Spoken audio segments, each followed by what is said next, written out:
6:40 हो गए हैं, तो अब हम किसी का वेट नहीं करेंगे, हम स्टार्ट करेंगे अभी। एग्ज़ाम करीब आ रहा है और कॉन्फिडेंस कम हो रहा है। एग्ज़ाम दोगे तो इंशाल्लाह खुद ही पता चलेगा कि आप लोग को काफ़ी चीज़ों का पता था, और ये भी अंदाज़ा होता है पेपर देखकर कि हमें कितना पढ़ना चाहिए था और कौन सा हमारा मिसिंग है। खैर, आज बात होगी इन तमाम एरियाज़ पे।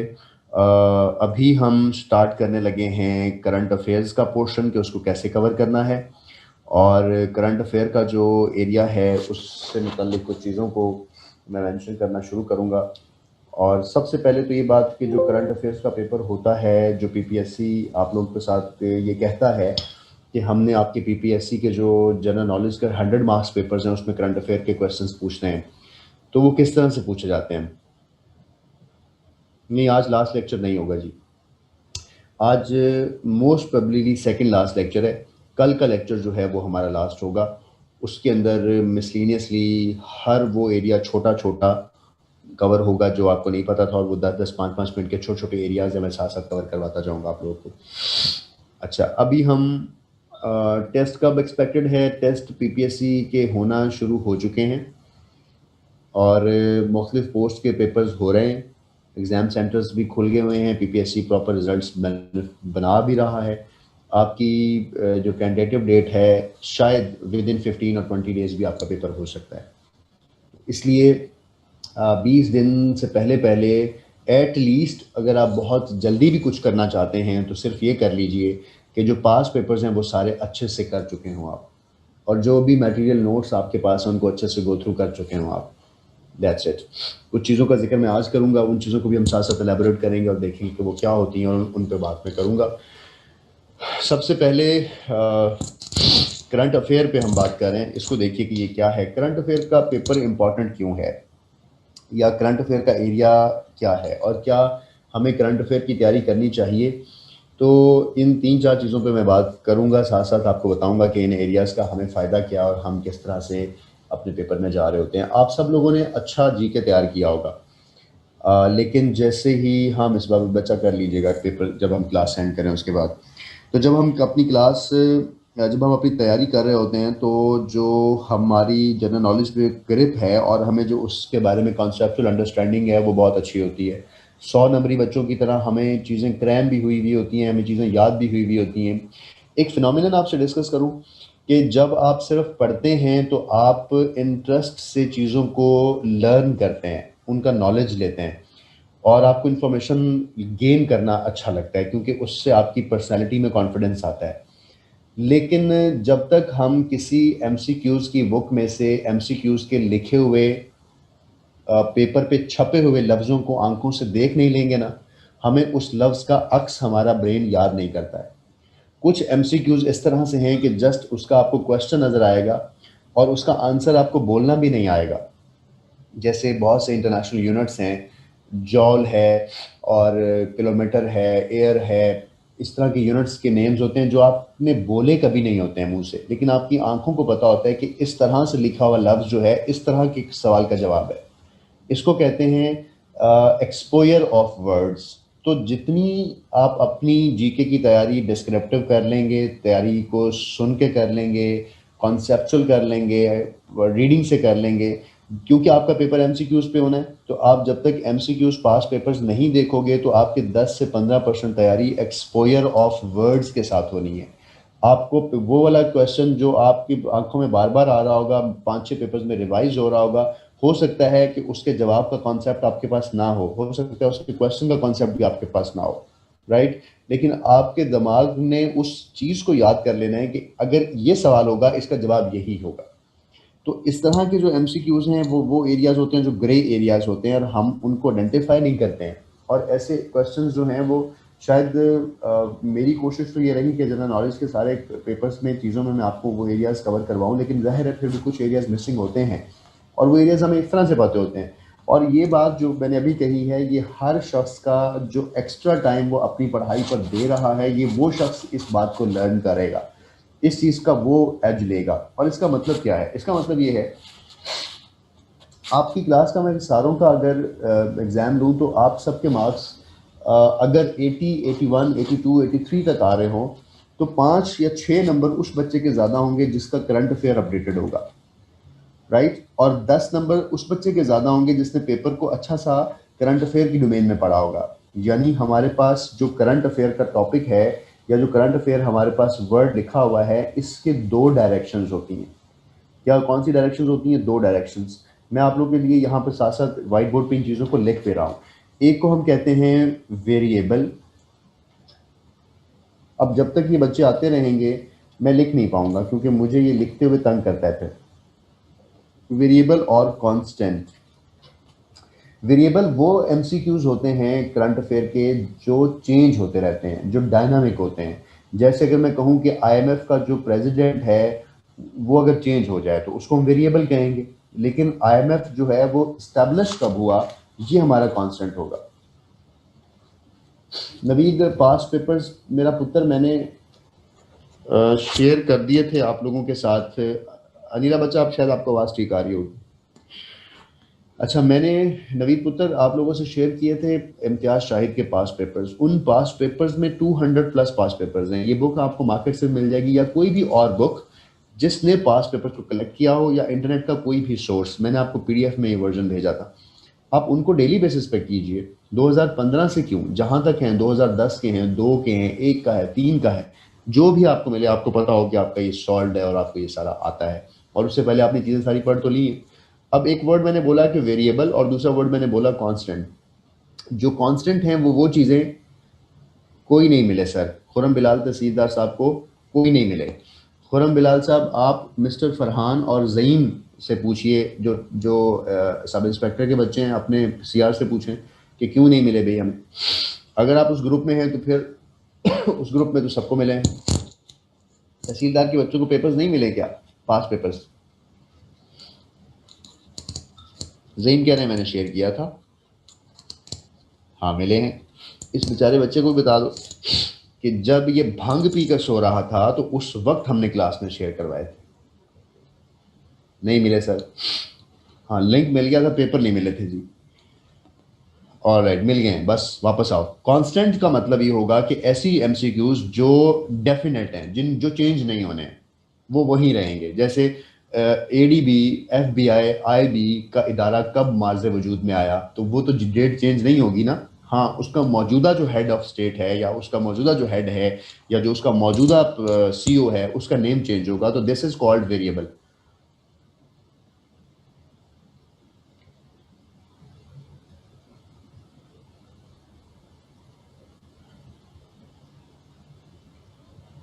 ऑलराइट मिसबा, पता नहीं पुत्र तुमने क्या कहा है। अब मैं आप लोगों को ज़रा कम देखूंगा क्योंकि मुझे पता है आप लोग को नहीं पता जो बातें मैंने बतानी है, इसलिए चैट में वही पढ़ूंगा जो मुझे समझ आएगी। बाकी आप लोग ज़रा मुझे सुन लें, पता नहीं क्या क्या है आपने। अच्छा, अब जब हमारे वेरिएबल और कांस्टेंट्स की क्लैरिटी हुई तो मैंने कुछ 22 से 25 एरियाज ऐसे हैं जिनको मैंने सॉर्ट आउट किया है तमाम पास पेपर से, जाकर देखा है कि अच्छा ये करंट अफेयर होता है। फिर अभी हम थोड़ी देर बाद कैमरा भी ऑन करेंगे, आपको मैं डॉन न्यूज़पेपर कैमरा के ऊपर दिखाऊंगा कि डॉन न्यूज़पेपर का या इंग्लिश का कोई न्यूज़पेपर जहां से हमने डेली बेसिस पे अपने एमसीक्यूज के एरियाज को अपडेट करना है, वो कौन कौन से एरियाज हैं और हमने उनको कहाँ से किस तरह से अपडेट करना है, उस पर हम बात करेंगे। लेकिन उससे पहले हम इन 22 एरियाज को मैं आपको वन बाय वन एक एक एरिया लिखवाऊंगा। उसके अंदर मैं आपको एक्सप्लेन करूंगा कि इसमें एमसीक्यूज किस तरह से बनेगा। आपको एक्सप्लेन करूंगा कि आपने अखबार में जब इस एमसीक्यूज को ढूंढना है तो वो किस जगह पे होगा, या जब हम डेली बेसिस पे अखबार को रीड करेंगे तो रीड करने से हमें पता चलेगा कि अच्छा ये चीज़ हमारा एमसीक्यूज है या नहीं है। या हमें ये पता होना चाहिए कि अखबार में किन एरियाज पे, किन सफहात पर, किन जगहों पर हमारी एमसीक्यूज डेली बेसिस पे छपते हैं। और डेली बेसिस पे शायद हमारे एमसीक्यूज कोई 10, 12, 5, 3, 2 होते हैं हर रोज के पेपर में। क्यों? क्योंकि पीपीएससी ये कहता है कि उनके पेपर्स की जब एडवर्टीजमेंट आती है और उसका जो सिलेबस आता है, सिलेबस में लिखा होता है कि हम आपसे 2 इयर्स के एमसीक्यूज पूछेंगे। या तो ये लिखा होता है या ये लिखा होता है कि अगर उन्होंने ये नहीं लिखा होता तो एटलीस्ट आपको पहला क्वार्टर के एमसीक्यूज जो हैं वो देखने हैं। अब क्वार्टर का मतलब होता है 3 मंथ्स, या वो लिख देते हैं कि 2 क्वार्टर्स तक आप, यानी लास्ट 6 मंथ के एमसीक्यूज आपको याद करके आने हैं। तो इसका मतलब ये हुआ कि आजकल जो चीज़ें चल रही हैं जो खबर आज से 3 महीने पहले की थी वो आज भी अखबार के अंदर डिस्कस हो रही है। तो अगर हम आज छपने वाली खबरों को भी एक दफ़ा गो थ्रू कर लें तो हमें पता चल जाएगा कि अच्छा ये वाले एरियाज हमारे एमसीक्यूज के एरियाज हैं और यहाँ से क्वेश्चन बनेगा, ठीक है ना। तो अब मैं इस चीज़ को डिस्कस करने के बाद अब उन 22 एरियाज की तरफ जाता हूँ। उनको आप मेरे साथ वन बाय वन टाइप करें और आप लिखें कि इस एरिया का मतलब क्या और इसको मैं कैसे आप लोग को एक्सप्लेन कर रहा हूँ, राइट। तो एक मिनट दें मुझे please.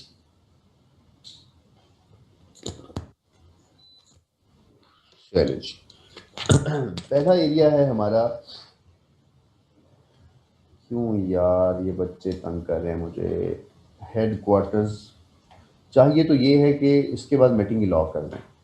Head quarters of agencies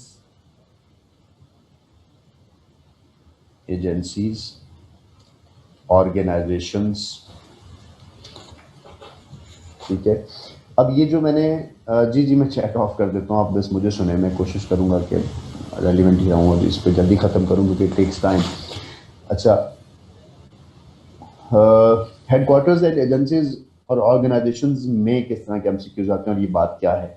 आप कभी अखबार पढ़ते हैं और अखबार के अंदर कोई खबर आती है कि गैलप सर्वे के मुताबिक जीबी फाटा के इलेक्शंस जो हैं, गिलगित बल्तिस्तान के इलेक्शंस जो हैं, उसकी फोरकास्टिंग रिपोर्ट ये थी और उस सर्वे ने बता दिया था कि इतने इतने लोग यहाँ पे होंगे। अब जब आप ये अखबार पढ़ रहे होते हो, अब जब आप ये वाली अखबार पढ़ रहे होते हो या ये लफ्ज़ आप वहाँ पढ़ते हो तो आप लोगों को ये बात पता चलती है वहाँ से कि अच्छा गैलप क्या चीज़ है।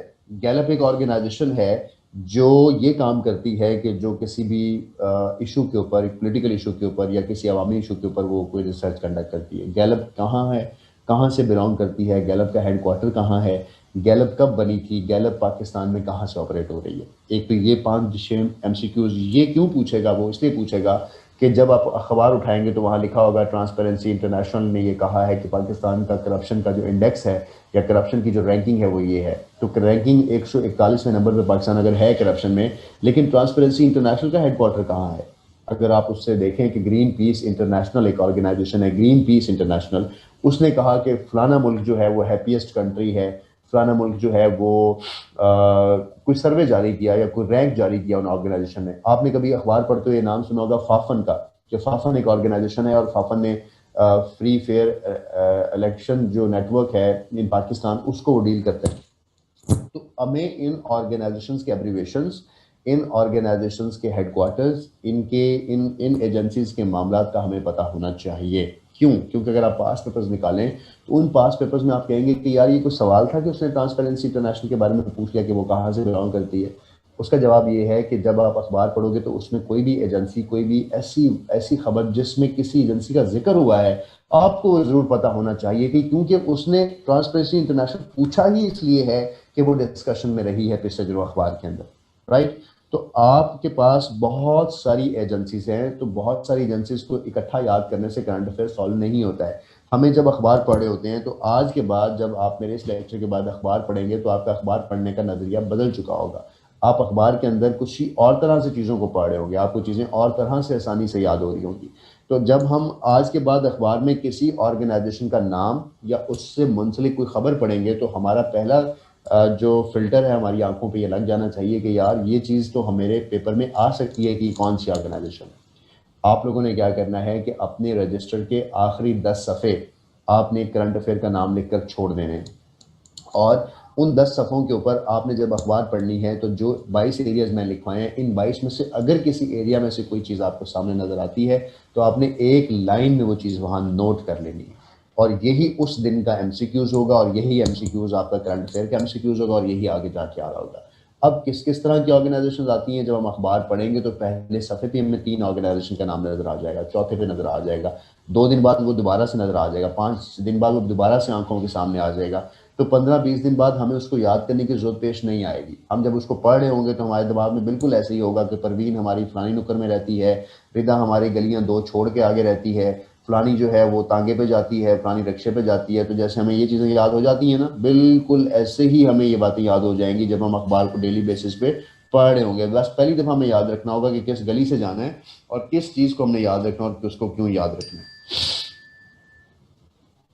तो अब इस तरह हमारा अखबार पढ़ना जो है वो हमारा एप्टीट्यूड बन जाता है, हमारे अंदर वो चीज़ रच जाती है। लेकिन क्योंकि हमने चीज़ों को इस तरह से पढ़ा नहीं होता, हमें फिर उस तरह से उनके बारे में मालूमात नहीं होती है। Headquarters of agencies and organisations में मैंने आपको एग्जांपल्स दी हैं कि जो करंट अफेयर्स के हवाले से एमसीक्यूज आए हुए हैं, उनमें क्या क्या एमसीक्यूज आए हुए हैं। उसके अंदर ये एमसीक्यूज आया हुआ है कि ग्रीन पीस इंटरनेशनल का हेडक्वार्टर कहाँ है, ट्रांसपेरेंसी इंटरनेशनल का हेडक्वार्टर कहाँ है, फाफन का हेडक्वार्टर कहाँ है, sort of these kind of information. अच्छा, आप लोगों के पास जिन बच्चों के पास वो नोट्स जिन्होंने मंगवाए थे, उन बच्चों के पास एक नोट्स में जब एशिया और अफ्रीका वाला एरिया हम शुरू करते हैं तो उससे पहले यूनाइटेड नेशन का एक पेज मैंने दिया हुआ है। उस पेज पे यूनाइटेड नेशन एक ऑर्गेनाइजेशन है, उससे मुताबिक सारी इंफॉर्मेशन है। यूनाइटेड नेशन कब बनी, कहाँ बनी, क्या थी, कितनी इसकी रीजनल लैंग्वेजेस बोली जाती हैं, इसका इजलास किस दिन होता है, इसके सेक्रेटरी जनरल पहला कौन था, मौजूदा कौन है, और वो किस जगह से बिलोंग करता है, यानी उसके घर का एड्रेस भी उसको जानना है।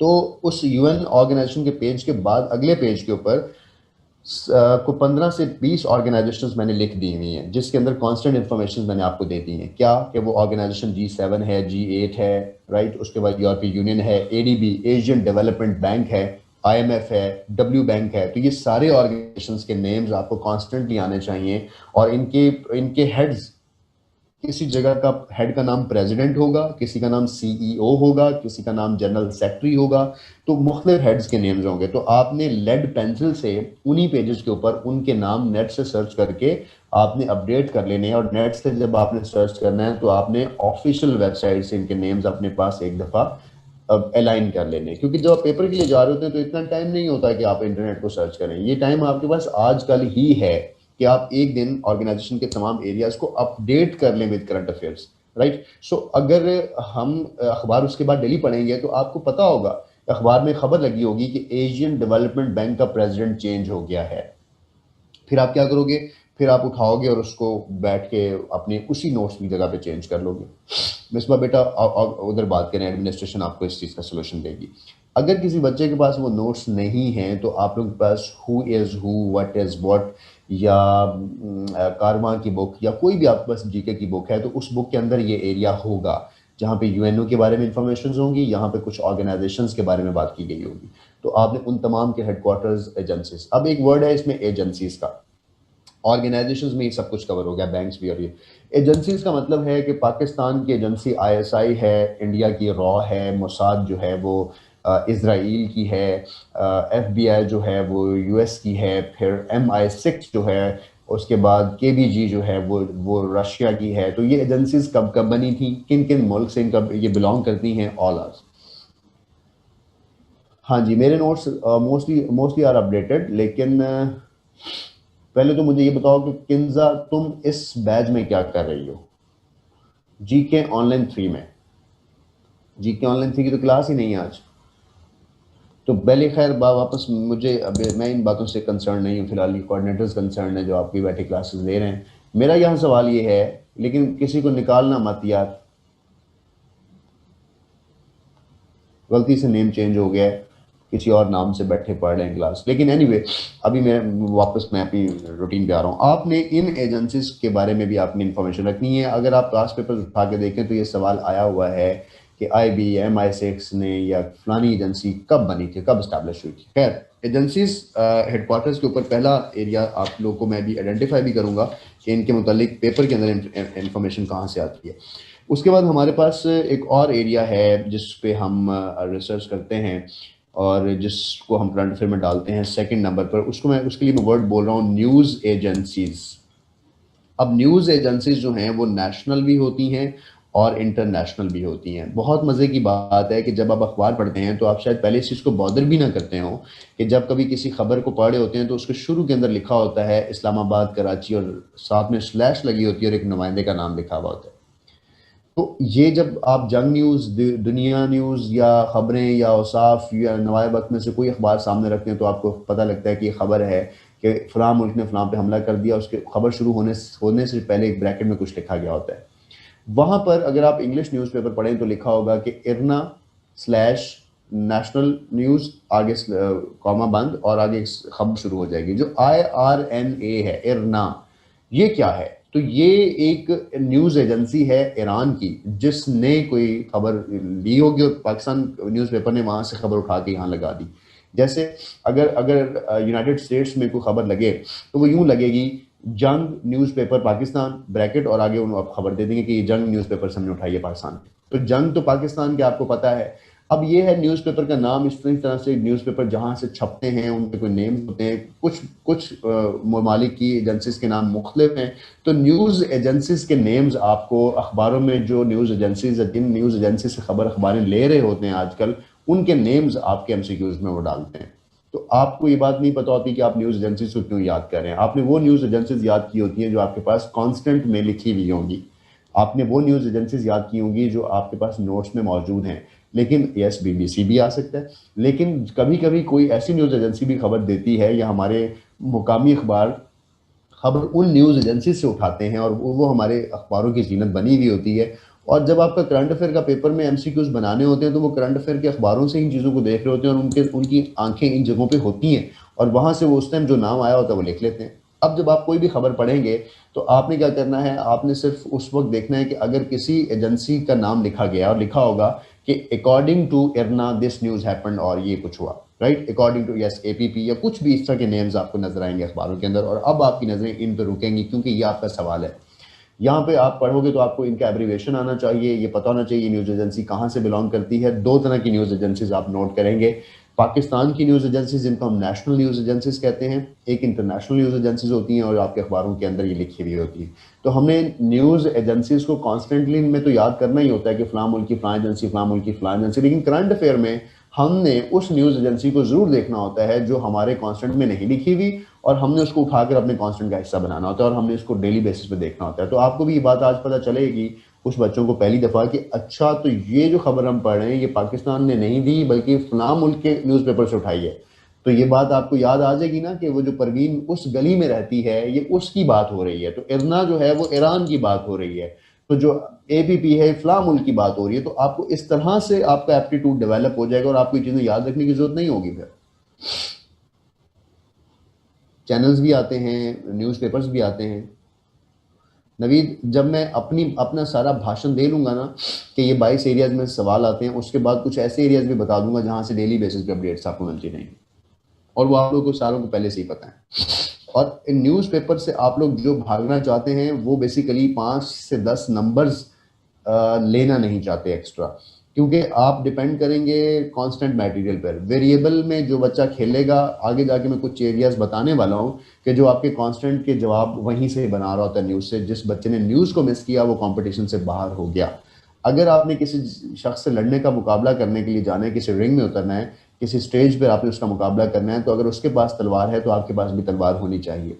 और अगर आप बगैर तलवार के जाएं कि वो मुझसे उठाई नहीं जाती या न्यूज़ मुझसे पढ़ी नहीं जाती और आप बगैर तलवार के जा रहे हैं मैदान में, तो आप पहले दिन ही हारने से जा रहे हैं, आपने तैयारी ही हारने की है। तो इसलिए जब हम एरियाज आइडेंटिफाई कर रहे हैं आपको कि this is the competition, go with competition और don't lose the any area जिस एरिया पे क्वेश्चन बन रहा होता है और जिस एरिया से क्वेश्चन लोगों को दे रहे होते हैं। Whatever I am discussing to you it's all about the examiners जिन्होंने आपके पेपर्स बनाए हैं, उनसे हम लोग इन चीज़ों को इन्फर करते हैं। उनसे डिस्कशन के बाद आप लोगों के साथ ये चीज़ें सारी शेयर कर रहा हूँ। उसके बाद न्यूज़ एजेंसीज के बाद आगे चलें तो एक लफ्ज़ है एयरलाइन, एयरलाइंस। अब एयरलाइंस के साथ एक पूरा लफ्ज़ मैं ऐड कर रहा हूँ। एयरलाइंस में एविएशन इंडस्ट्री पूरी, क्या है यार, एयरलाइंस में एविएशन जो हमारी एयर एविएशन है और इसके साथ एयर ट्रैफिक। एयर ट्रैफिक क्या है? अब एयर ट्रैफिक या एविएशन या एयरलाइंस के सवाल अखबार में किस जगह आते हैं? एयरलाइंस जो हैं आपने पढ़ी होंगी कि ब्रिटिश एयरवेज जो है वो बरतानिया की है, लेकिन उसके तो नाम में ही ब्रिटिश लगा हुआ है तो हमें फ़ौरन याद हो गया ना कि बरतानिया की है। कुछ एयरवेज ऐसी हैं जिनके नामों से जाहिर नहीं होता है कि ये एयरलाइन किस मुल्क की है। एक तो आपने सिर्फ वही याद करने हैं। तो वो जो नोट्स आप लोग के पास आए हैं उनके अंदर मैंने सिर्फ 15 से 16 वही एयरलाइंस को सॉर्ट आउट किया जिनके नामों से नहीं पता चलता कि वो कौन सी एयरलाइंस है। कल जब मैं आपको मिसलिनियस करवाऊंगा तो एयरलाइंस के अंदर कुछ मिसलिनियस आपको हैंडल करवाऊंगा कि ये मिसलिनियस इस वजह से वो एग्जाम में डालता है और ये यूं आते हैं। तो एयरलाइंस में चीज़ें वहाँ पर ज़्यादा एलैबोरेट करूंगा। लेकिन अभी एयरलाइन से मुतल्लिक दूसरी चीज़ क्या आती है हमें, जैसे इस बच्चे ने कंतास लिखा है, इससे लुफ्थांसा है, इसमें फिजी है, इससे कैथे पैसिफिक है। तो इस तरह के जो एयरलाइंस के नेम्स हैं उनके अंदर से जाहिर नहीं होता है कि किस मुल्क से बिलोंग करती हैं। एक तो ये बहुत ज़रूरी आएंगी। दूसरी, एयर ट्रैफिक या एविएशन से मुतल्लिक इस तरह के एमसीक्यूज आते हैं कि एविएशन इंडस्ट्री जो है वो इस एरा के अंदर ग्रो हो रही है, और आपकी अखबार में हर महीने दूसरे महीने किसी क्वार्टर में ये खबर ज़रूर होती है, खुदा न खास्ता कोई जहाज़ कहीं गिरा है, वो जहाज़ कौन सा था, 380 था, बोइंग था, 777 था, किस मुल्क की एयरलाइन थी। एक तो ये बात। वो जो जहाज़ है, वो जहाज़ चाइना ने दुनिया का सबसे बड़ा कार्गो जहाज़ बनाया, उसका नाम क्या है। ओके, इस तरह के एमसीक्यूज आएंगे। पाकिस्तान के अंदर रिसेंटली एक एयरलाइन ने अपना ऑपरेशन स्टार्ट किए हैं जिसका नाम है वर्जीनिया। वर्जीनिया पाकिस्तान में कब लैंड हुई है पहली दफ़ा, एक ये बात। और नहीं, वर्जीनिया ब्रिटिश एयरलाइन है। तैयब, जो एयर सयाल है वो तो पाकिस्तान ने खुद स्टार्ट किया ना। एक एयरलाइन है जिसने पाकिस्तान से अपने ऑपरेशन स्टार्ट किए हैं, यानी पाकिस्तान से अपनी फ्लाइट स्टार्ट की है। और वर्जीनिया कहाँ से बिलोंग करती है, वर्जीनिया इसका ऑनर कौन है, वर्जीनिया इस्टेब्लिश कब हुई थी, वर्जीनिया के कौन से तैयारों ने पाकिस्तान के अंदर लैंड किया था, कौन से दो शहरों में पाकिस्तान में लैंड कर रही है, ये वीक में कितनी दफ़ा पाकिस्तान में आएगी। तो जब आप किसी जगह पे अखबार के अंदर ये खबर पढ़ोगे तो आपके दिमाग खुद ही इस बात की तरफ जा रहा होगा कि अच्छा यार ये एमसीक्यूज आना है। जब आप अखबार में छपा हुआ ये एमसीक्यूज पढ़ोगे कि पाकिस्तान और चाइना जो है ML1 रेलवेज ट्रांसपोर्टेशंस रेलवे को तरक्की देना चाहता है, और ML1 खड़ा स्टार्ट किया जा रहा है, और ML1 जो है उस प्रोजेक्ट की जो लेंथ है वो ये है। तो उसकी 7-8 लाइन जो अखबार में छपी होंगी वो सारी आपकी अपडेटेड एमसीक्यूज होंगे। अब रेलवे में से जब उसने सवाल बनाना है उसने ML1 से बनाना है।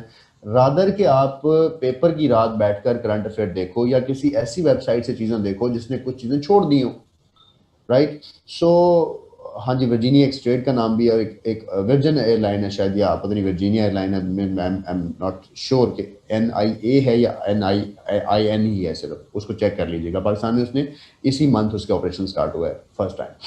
अच्छा, अब इसी तरह जो एयर ट्रैफिक है या एविएशन में कोई मिसाइल बन रहा है, फलाने मुल्क ने फलाना मिसाइल बना लिया, फलाने मुल्क ने फलाना ड्रोन बना लिया, फलाने मुल्क की फलानी सैटेलाइट टेक्नोलॉजी बन गई, पाकिस्तान ने फलाना सर्वर खरीद लिया, पाकिस्तान चाइना के साथ सर्वर खरीद रहा है, इंडिया जो है वो US के साथ अपने सर्वर्स बना रहा है। तो अखबारों में एविएशंस के ऊपर, एयर ट्रैफिक के ऊपर, एयरलाइंस के ऊपर भी खबरें आ रही होती हैं जो हमारे पेपर्स का हिस्सा बनते हैं। तो इन 3 एरियाज जो अभी तक मैंने आइडेंटिफाई किए हैं, यहाँ से एक एक दो दो क्वेश्चंस आपके MCQs के हवाले से बन रहे होते हैं, राइट। आगे चलते हैं, कुछ और एरियाज दिखाता हूँ। अच्छा, एयर ट्रैफिक एयरलाइंस के बाद हमारे पास एक और एरिया आता है जिसको हम कहते हैं, आप लोग ये सारे एरियाज पढ़ के आए हो, स्ट्रेट्स, बेज, ये मैं एक ही जगह लिख रहा हूँ सारे, बेज, आइलैंड्स, राइट। उसके बाद गल्फ, ये तो आप क्योंकि मेरे साथ पढ़ के आए हो, लेकिन हमें पहली बात तो कांस्टेंट इनके पता चल गया ना कि हैं क्या क्या और हैं कहाँ कहाँ। लेकिन जो इनमें से न्यूज़ में डिस्कस होगा, जो बे जो है बहुत डिस्कशन में आ गया, किसी बे पे कोई हमला हुआ, किसी आइलैंड का नाम पे कोई इवेंट हुआ, किसी गल्फ में कोई एक्टिविटी हुई, किसी स्ट्रेट पे कोई दो मुल्क आपस में लड़ रहे हैं, इस तरह के MCQs अगर आप अपने अखबार देख रहे होंगे तो वहाँ पे आपको गल्फ, आइलैंड, बे, स्ट्रेट्स के नाम से चीज़ें नज़र आ रही होंगी।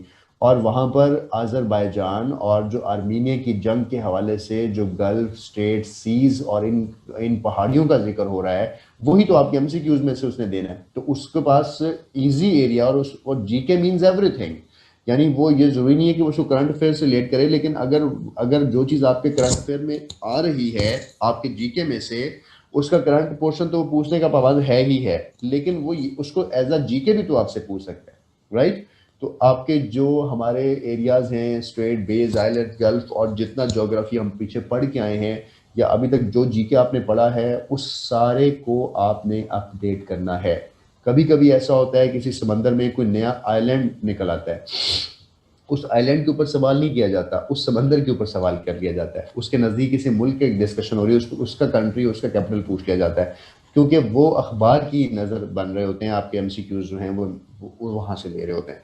अच्छा, उसके बाद हमारे पास स्ट्रेट की बात कर ली, बेस की बात कर ली, आगे एक और एरिया है हमारे पास फिफ्थ, और फिफ्थ एरिया के अंदर हमारे पास एक लफ्ज़ है रिसेंटली पब्लिश्ड बुक्स।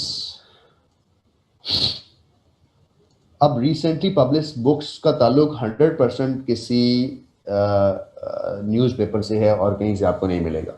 ठीक है, किस तरह के एमसीक्यूज हैं।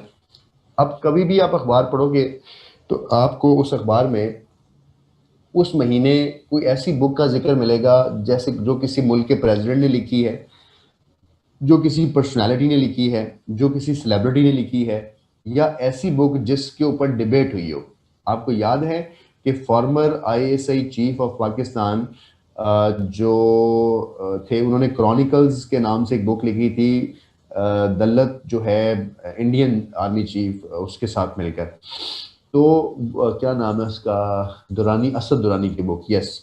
उस बुक के का नाम क्या था, उस बुक का ऑथर क्या था, और ये बुक अखबार में 1-1.5 हफ्ता और इसके अलावा आपके टॉक शोज में रही। राइट, बिल्कुल सी के तला और जईन और बाकी बच्चों को भी ज़ाहिर है इस इवेंट का पता है।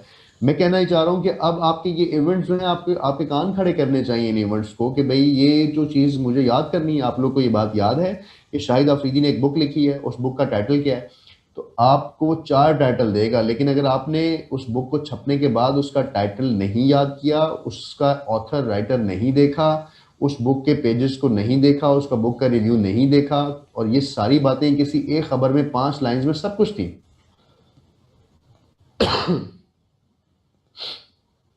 हाँ जी, war and peace is written by, ये मॉक एग्जाम में था किंजा। ये जो वॉर एंड पीस वाली बात है ना, ये वो किताब है जो करंट अफेयर से तो नहीं आई थी।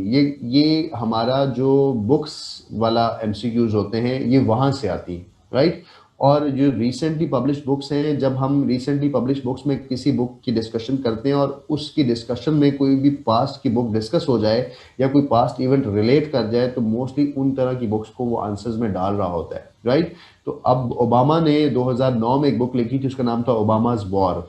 मुशर्रफ ने एक बुक लिखी थी बिहाइंड दी एनिमी लाइन्स, शायद इस तरह से।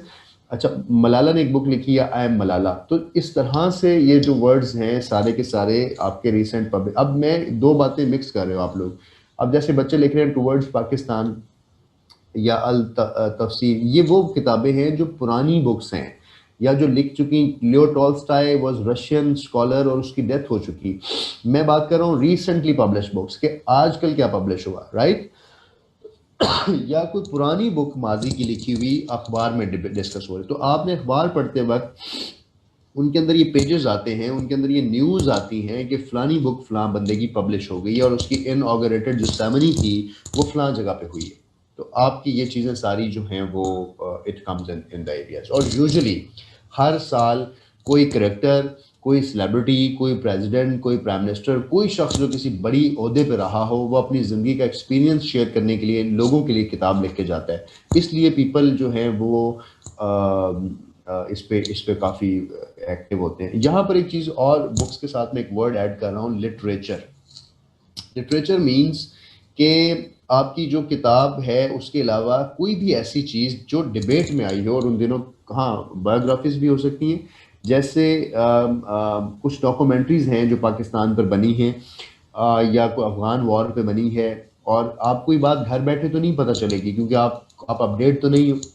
और yes, promised island recently written by Obama, बड़ी इंपॉर्टेंट एमसीक्यूज के तौर पे इसको लिया जा सकता है। लेकिन लिटरेचर के अंदर अब सेविंग फेस नाम से शर्मीन उबैद चुनायगनी की बुक थी, और वो बुक ने ऑस्कर अवार्ड के लिए भी नॉमिनेशन ली थी। राइट, सो इस तरह की, ठीक है। शहबाज ने हमसे अच्छा हुआ ये इंफॉर्मेशन शेयर की है कि recently published book on coronavirus was an MCQs in PPSC lecturer English literature test। देखिए कि ये एरिया ही तो है उनके पास करंट अफेयर में से एमसीक्यूज निकालने का। मैं आप लोगों को करंट अफेयर के उन एरियाज पे सिर्फ इक्विप कर रहा हूँ कि when you are reading the newspaper तो आपके दिमाग में ये होगा कि अच्छा बुक्स की बात हो रही है तो ये छोड़ने वाली खबर नहीं है, क्योंकि आपके पूरे साल में हार्डली 10 या 15 बुक्स छपेंगी और आपकी नज़र से वो गुजरी होनी चाहिए तो आप सही जवाब दे सकेंगे। लेकिन मेरी वही एग्जाम्पल कि अगर आप 10 नंबर छोड़ना चाहते हैं तो आप तो मुकाबले से पहले ही हार गए। यानी अगर आप बगैर तलवार के लड़ना चाहते हैं उस शख्स से जिसके पास तलवार है तो आप तो मुकाबले के लिए तैयार नहीं हो रहे हैं। फिर तो आप तुक्कों के लिए तैयार हो रहे हैं, तो फिर तो आप इस क्लास में भी अपने आप को वेस्ट कर रहे हैं, तो फिर ये क्लास तो आपके लिए इंपॉर्टेंट नहीं है। लेकिन हम अब जब इस क्लास को हमने स्टार्ट किया था, आज का लेक्चर थोड़ा डिफरेंट है, जब हमने इस लेक्चर को स्टार्ट किया था, जब हम इस लेक्चर को एंड करेंगे तो शायद हम अपने सोचने के नज़रिए को भी थोड़ा सा बदल चुके होंगे, शायद हम इस चीज़ पे भी नज़रसानी कर रहे होंगे कि अब हमें चीज़ों को यूं नहीं लेके चलना, हमने चीज़ों को यूं लेके चलना है। तो हमें वो लोग याद होना शुरू हो जाएंगे और हमारे ये एप्टीट्यूड के अंदर ये चीज़ें डालनी है मैंने आप लोग के। शेख रशीद साहब की बुक कौन सी नाम से आई?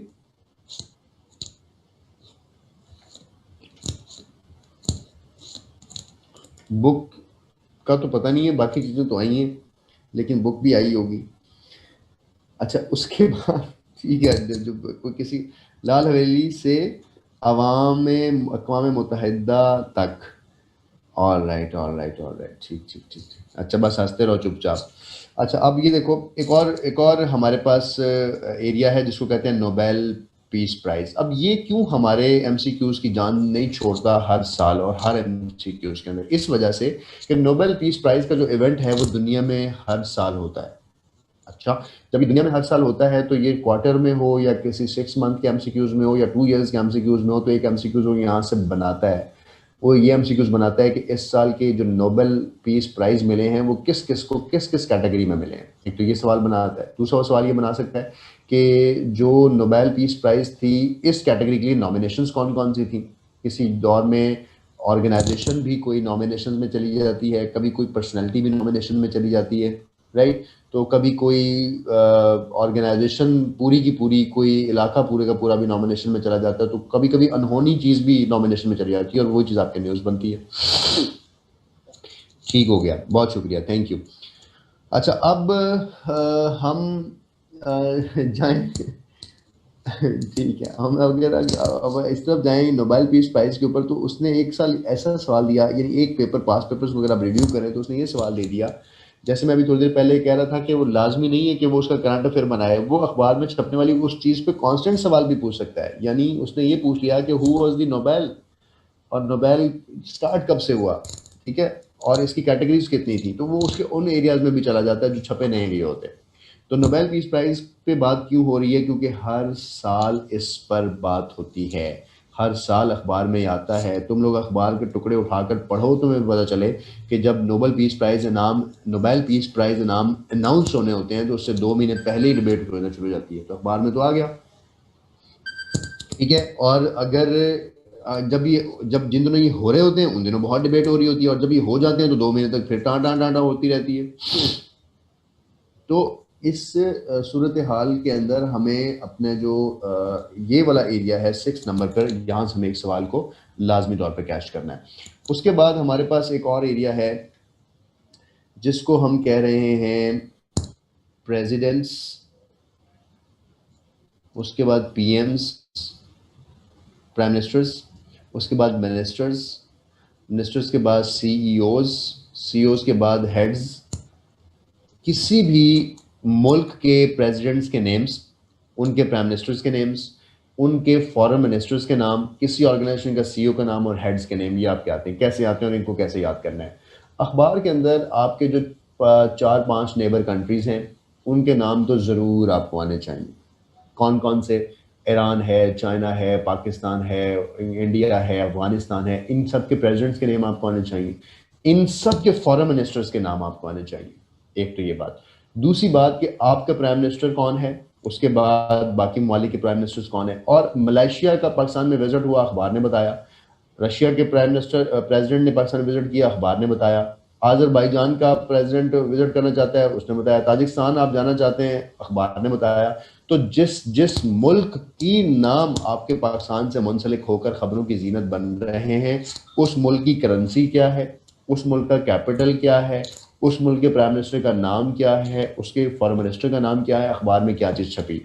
पाकिस्तान यूएई गया, यूएई इधर आया, इसराइल का फलाना प्राइम मिनिस्टर उधर जा रहा है, इसराइल का फलाना एम्बेसडर वहाँ जा रहा है। ये सारी चीज़ें अखबार में आजकल छप रही हैं ना, ये आपके एमसीक्यूज़ हैं करंट अफेयर्स के। और इसी के अंदर किसी भी ऑर्गेनाइजेशंस में, जैसे मार्क जर्कबर्ग जो है वो फेसबुक का सीईओ है, जैसे ट्विटर का सीईओ कौन है, जैसे दुनिया का जो बिजनेस टाइकॉन है वो कौन है, तो अखबारें जब आप उठाओगे तो किसी दिन पेपर पे ये रैंकिंग आई होगी कि this is the world first businessman ये सेकंड पे चला गया इस मुल्क की रैंकिंग में, उस मुल्क की रैंकिंग में, राइट। तो हेड्स ऑफ स्टेट्स, प्रेसिडेंट्स। अच्छा, अब उसके बाद आ जाए प्रोविंसेस के ऊपर। ये वैसे मैंने पाकिस्तान के अंदर वाले, पाकिस्तान में भी आपको करवाना था, लेकिन ये यही बता देता हूँ। एक तो ये बात कि जो मिनिस्टर्स हैं जिनमें आपने पेपर्स देने हैं, जैसे इंटीरियर मिनिस्टर जो है वो सब इंस्पेक्टर के बच्चों से लिंक्ड है, और इंटीरियर मिनिस्टर जो होता है वो उसके अंडर पुलिस आती है। तो आपको पता होगा आपका इंटीरियर मिनिस्टर मौजूदा कौन है, उसने उसने पोर्टफोलियो किस दिन लिया है, और उससे पहले कौन था। एक तो ये बात, और दूसरी ये बात कि आपका एक प्रोविंशियल इंटीरियर मिनिस्ट्री भी होती है, प्रोविंशियल इंटीरियर मिनिस्ट्री का सेक्रेटरी भी होता है। आपके साथ इंटीरियर मिनिस्ट्री जो है प्रोविंस के साथ कैसे लिंक है, आपका आईजी कौन है, राइट। और आपके आईजी के बाद साउथ पंजाब का जो पहला आईजी लगाया गया वो कौन है, एडिशनल आईजी लगाया गया। इसी तरह जो तहसीलदार के बच्चे हैं, आपको ये बात पता होनी चाहिए कि आपका जो डीजी रेवेन्यू है वो कौन है, आपके रेवेन्यू मिनिस्टर्स कौन है, आपकी जो पंजाब की हायरार्की है, किसी भी लिंक से, इवन एलडीए का जिस मौजूदा डीजी कौन है। तो आपको अपने एरियाज के मिनिस्टर्स भी आने चाहिए, और वो मिनिस्ट्रीज जो डिबेट में हुई हों या जो रिसेंट अपडेट हुई हों कौन सी। जैसे जीबी फाटा के इलेक्शन हुए तो वहाँ नया गवर्नर आया है, उसका क्या नाम है, उसका नया सीएम आया है, उसका क्या नाम है, कौन सी पार्टी जीती है, क्या इलेक्शंस हुए। तो ये सारी चीज़ें प्रेसिडेंट्स, पीएम्स, मिनिस्टर्स के साथ आपके पेपर के साथ लिंक होंगी कि आप जिस चीज़ का पेपर देने जा रहे हैं उस चीज़ के बारे में आपको वो थोड़ा सा लिंक कर देता है उसको, ताकि आपका नॉलेज और चीज़ें चेक कर रहा होता है। उसके बाद 8वें नंबर पर हमारे पास एक और एरिया है जिसको हम लिख रहे हैं इंटरनेशनल डेज। इंटरनेशनल डेज के अंदर आप लोग को पता है कि एक कैलेंडर है पूरा कि कौन कौन से दिन कौन क्या से चीज़ें होती हैं। यस, न्यू इंटीरियर मिनिस्ट्री ये है, और इसने किस दिन अपने इंटीरियर मिनिस्ट्री का चार्ज लिया है ये भी आपको पता होना चाहिए।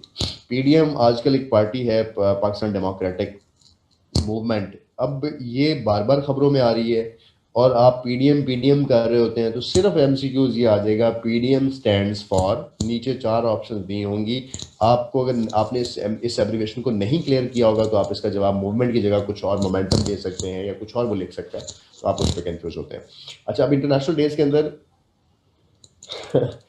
इंटरनेशनल डेज के अंदर जो इंटरनेशनल डेज होते हैं, स्पेशली आजकल जो अखबारों में आ रहे हैं, स्पेशली आपने जिस दिन इस पोस्ट पे अनाउंस किया उस दिन से लेकर जिस दिन तक आपके पेपर होने हैं, 3 मंथ के अंदर अंदर जो सारे इंटरनेशनल डेज आए ये तो ज़रूर करने हैं आपने।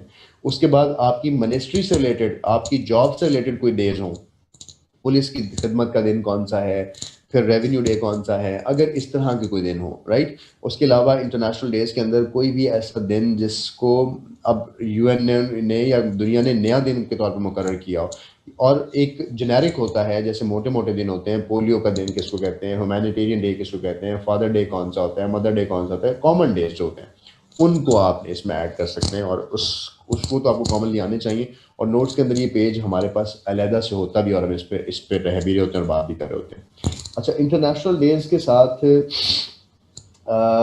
एक चीज़ और भी आपने ऐड करनी है कि इंटरनेशनल डेज के अंदर वो कुछ इवेंट्स की तारीखें पूछता है आपसे, राइट। अब जैसे पीडीएम का जो जलसा है वो लाहौर में किस जगह पे हुआ है, मीनार पाकिस्तान में हुआ है, उसकी डेट क्या थी। बिल्कुल इसी तरह का एज इट इज एमसीक्यूज वो आता है।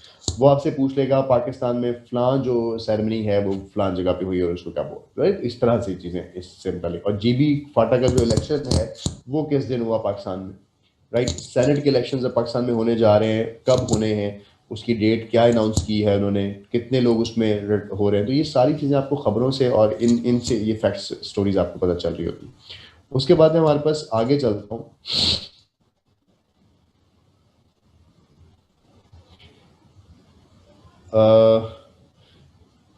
राव तैयब अब कह रहे हैं कि उनके पेपर में यूएनओ की ऑफिशियल लैंग्वेज क्या है ये आया। तो वो मैं पहले बता चुका हूँ कि जब हमने ऑर्गेनाइजेशंस को पढ़ना है तो उसकी कांस्टेंट चीज़ें पढ़नी कि बिलोंग कब से, स्टार्ट कब से हुई। अब आपके पेपर के उन 6 या 4 ऑप्शंस के अंदर देखना पड़ेगा कि ऑफिशियल लैंग्वेज में उन्होंने किसी ज़ुबान का नाम नहीं लिखा होगा। जैसे इन्होंने मुबशरा ने हमें जवाब दिया कि 6 लैंग्वेजेस हैं और 6 की 6 ऑफिशियल है। तो वो यही पूछेगा 6 लैंग्वेजेस हैं, 4 ऑफिशियल हैं, 5 ऑफिशियल हैं, कौन सी ऑफिशियल कौन सी नहीं। अच्छा, 9 पे आ जाए तो 9 के अंदर हमारे पास एक और एरिया है जिसको हम कहते हैं स्पोर्ट्स। स्पोर्ट्स जो है ये मैंने आपको पूरी करवानी है। स्पोर्ट्स के ऊपर मैं आपको पूरा अभी से लेकर जितने भी एमसीक्यू स्पोर्ट्स पे आ सकते हैं या वो देता है, वो मैंने आपको पूरे के पूरे लिखवाने हैं, राइट। आधे पौने घंटे का वो पूरा सेशन होगा हमारा स्पोर्ट्स के ऊपर, जितने अभी तक एमसीक्यू स्पोर्ट्स पे आ चुके हैं, और जो उसका प्रॉपर फॉर्मेट आपने बनाना है, जिस तरह से आपने उसको एमसीक्यूज में लेकर जाना है, उस पर मैं बात करूंगा आपको।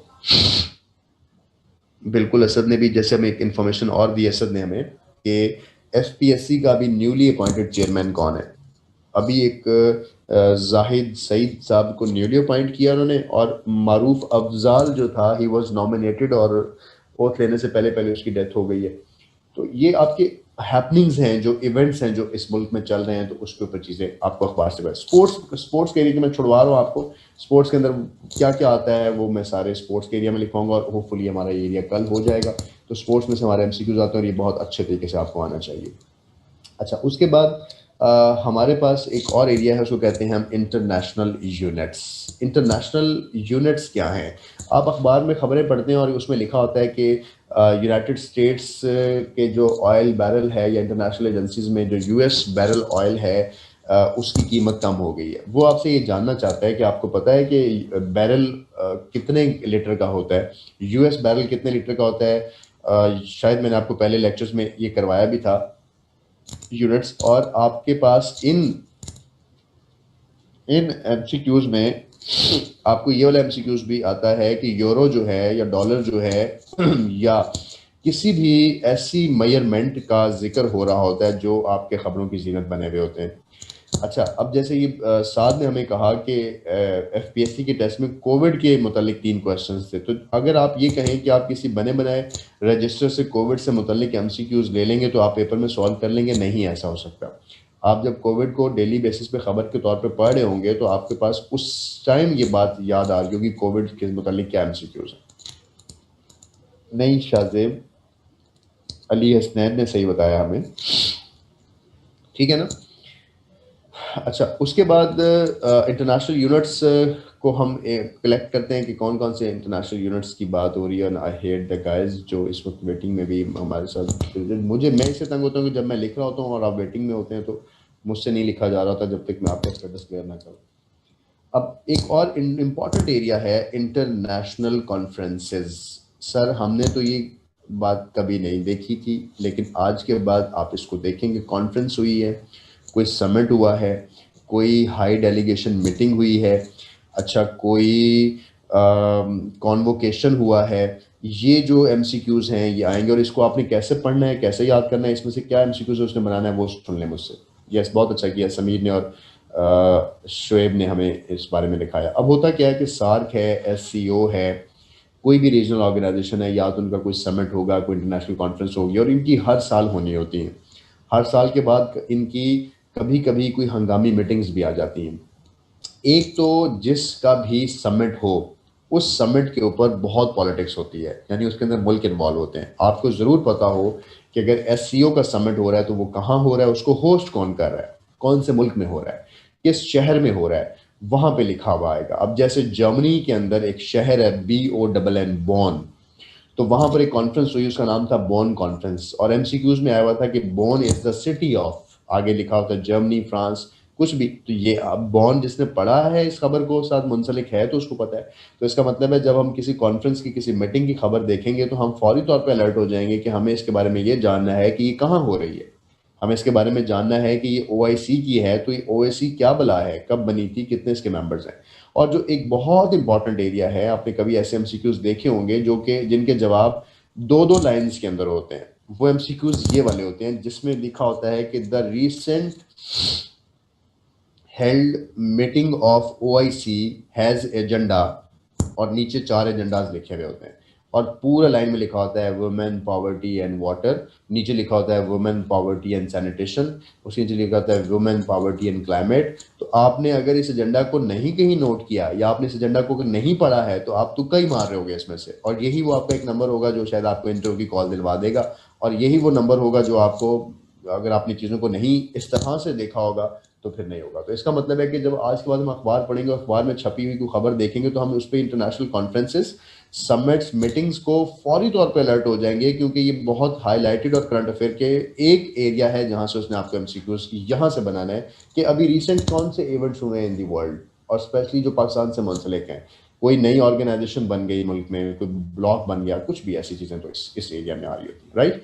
11 के बाद अगला एरिया है हमारे पास, और उसके लिए हम वर्ड लिख रहे हैं इंटरनेशनल पर्सनालिटीज़। इंटरनेशनल पर्सनालिटीज़ किसी भी सेलिब्रिटी, किसी भी पॉलिटिकल लीडर के बारे में, या उसकी डेथ या उसकी डिमाइस या उससे मुतल्लिक कोई भी अगर अचानक चीज़ें हो जाती हैं, कैसे, जैसे एक मुल्क था, उसका प्रेसिडेंट जो था वो बना जो फुटबॉलर था, और वो पॉलिटिशियन नहीं था, लोगों में उसका फेम बहुत था, और शायद if I am not mistaken तो ये या तो जॉर्जिया में हुआ है ऐसा, या किसी car central Asian Republican state में हुआ है, या उज़्बेकिस्तान में हुआ है, किसी इन दो में से किसी एक मुल्क में हुआ है।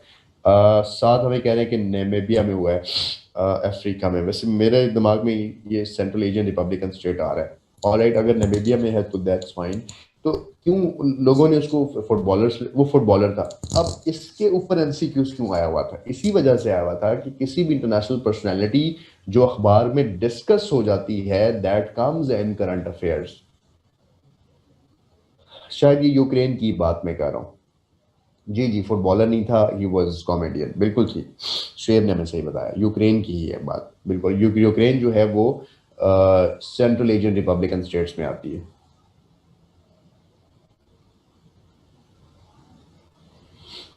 मेरा जो आपके पास है वो फाइन। अच्छा, इंटरनेशनल पर्सनालिटीज़ में हमारे पास ईदी साहब की डेथ हुई, रुत फुफाओ की डेथ हुई पाकिस्तान में, उसके बाद नेल्सन मंडेला की डेथ हुई। इसी तरह किसी भी ईयर में या आपके आजकल प्रेपरेशन में किसी की सेरेमनी आ जाती है, उनका कोई बरसी आ जाती है, या अखबार में कोई फीचर आ जाता है, या अखबार उस पर कुछ डिस्कस करता है, तो you should also be very clear कि आपको उस पर्सनैलिटी के बारे में पता है। बिल्कुल लिखें असलान।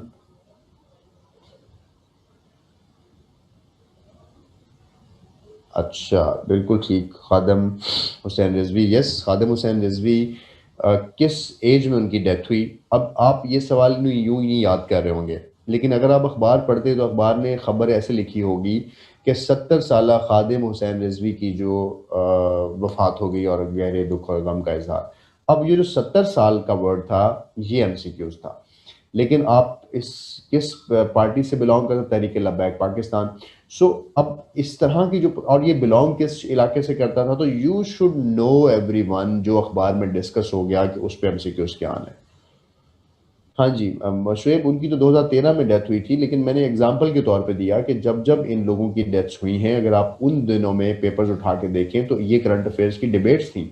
अब इंटरनेशनल पर्सनैलिटीज के अंदर एक एस्पेक्ट और भी है। एधी साहब की डेथ जब हुई तो पाकिस्तान पोस्ट ने एक टिकट जारी किया, मलाला के ऊपर पाकिस्तान पोस्ट ने एक टिकट जारी किया। ठीक है, पाकिस्तान की खातून थी जिन्होंने K2 सर्व किया, पे आई थी, उनका नाम था खातून का समरीन या समीना, यस समीना। उसके ऊपर एक टिकट जारी की, नाजिया हसन पे की, यस्मीना बेग। अब इन चीज़ों पे, ये चीज़ें आपको घर बैठे तो नहीं पता चल रही हैं, और इसका टिकट जो जारी हुआ, सवाल क्या आया हुआ था? पाकिस्तान पोस्ट ने कितनी मालियत का टिकट जारी किया? 5 रुपए का, 7 रुपए का, 10 रुपए का, 15 रुपए का? ये एमसीक्यूज है।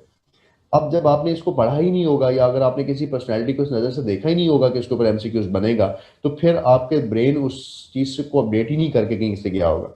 अब ये चीज़ें हम जीके के अंदर तो नहीं पढ़ने वाले, और ना ही जीके के ऊपर, इनके ऊपर कोई फ्रेम्स हैं, ना हमने इसको इस तरह से याद करना है। इसके अंदर वेरी इंटरेस्टिंग चीज़ ये है कि जो अभी आगे मैं जाके आपको बताऊंगा, कि जो 13 के अंदर हम इसको ऐड करते हैं, जो चीज़ मैं बता रहा हूँ कि लार्जेस्ट, स्मॉलेस्ट, अच्छा, लार्जेस्ट स्मॉलेस्ट, उसके बाद रैंकिंग्स, उसके बाद रेटिंग्स। ये जो एमसीक्यूज हैं, दिस इज द एमसीक्यूज जो आपके पूरी जगह पे अप्लाई हो जाते हैं। जैसे हर साल कपास जो है, कॉटन जो है, उसको इंडिया उसका लीडर नहीं है।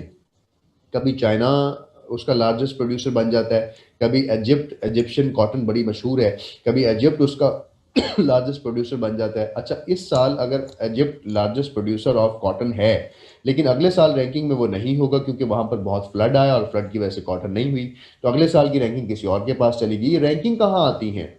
जब आप अखबार पढ़ते हैं तो हफ्ते में किसी दिन, महीने में किसी दिन, साल में मुख्तलिफ रैंकिंग्स आती रहती हैं कि इस साल गोल्ड की जो रैंकिंग है वो साउथ अफ्रीका के पास है, इस साल चाइना जो है वो टी बनाने में वर्ल्ड रैंक था। तो आपके पास जो हाईएस्ट लार्जेस्ट की रैंकिंग्स आती हैं, ये वेरिएबल रैंकिंग्स हैं जो आपको अखबार अपडेट करता है और जो आपने खुद अपने पास उस ईयर अपडेट करनी है। आप क्या करते हो? आप ये करते हो, आप 2016 का कोई पास पेपर पढ़ते हो, उस 2016 के पास पेपर के हवाले से जो आपने रैंकिंग पढ़ी, the largest producer of gold is Liberia for example, तो आप कहोगे लाइबेरिया ही है और आप सारी उम्र लाइबेरिया ही बना के बैठे रहोगे? नहीं, ये हर साल चेंज होने वाली रैंकिंग्स हैं और इनकी रैंकिंग्स आपको घर में अखबार वाला फेंक जाता है और बता जाता है कि दिस इज द एरिया जिसको आपने मिस नहीं करना।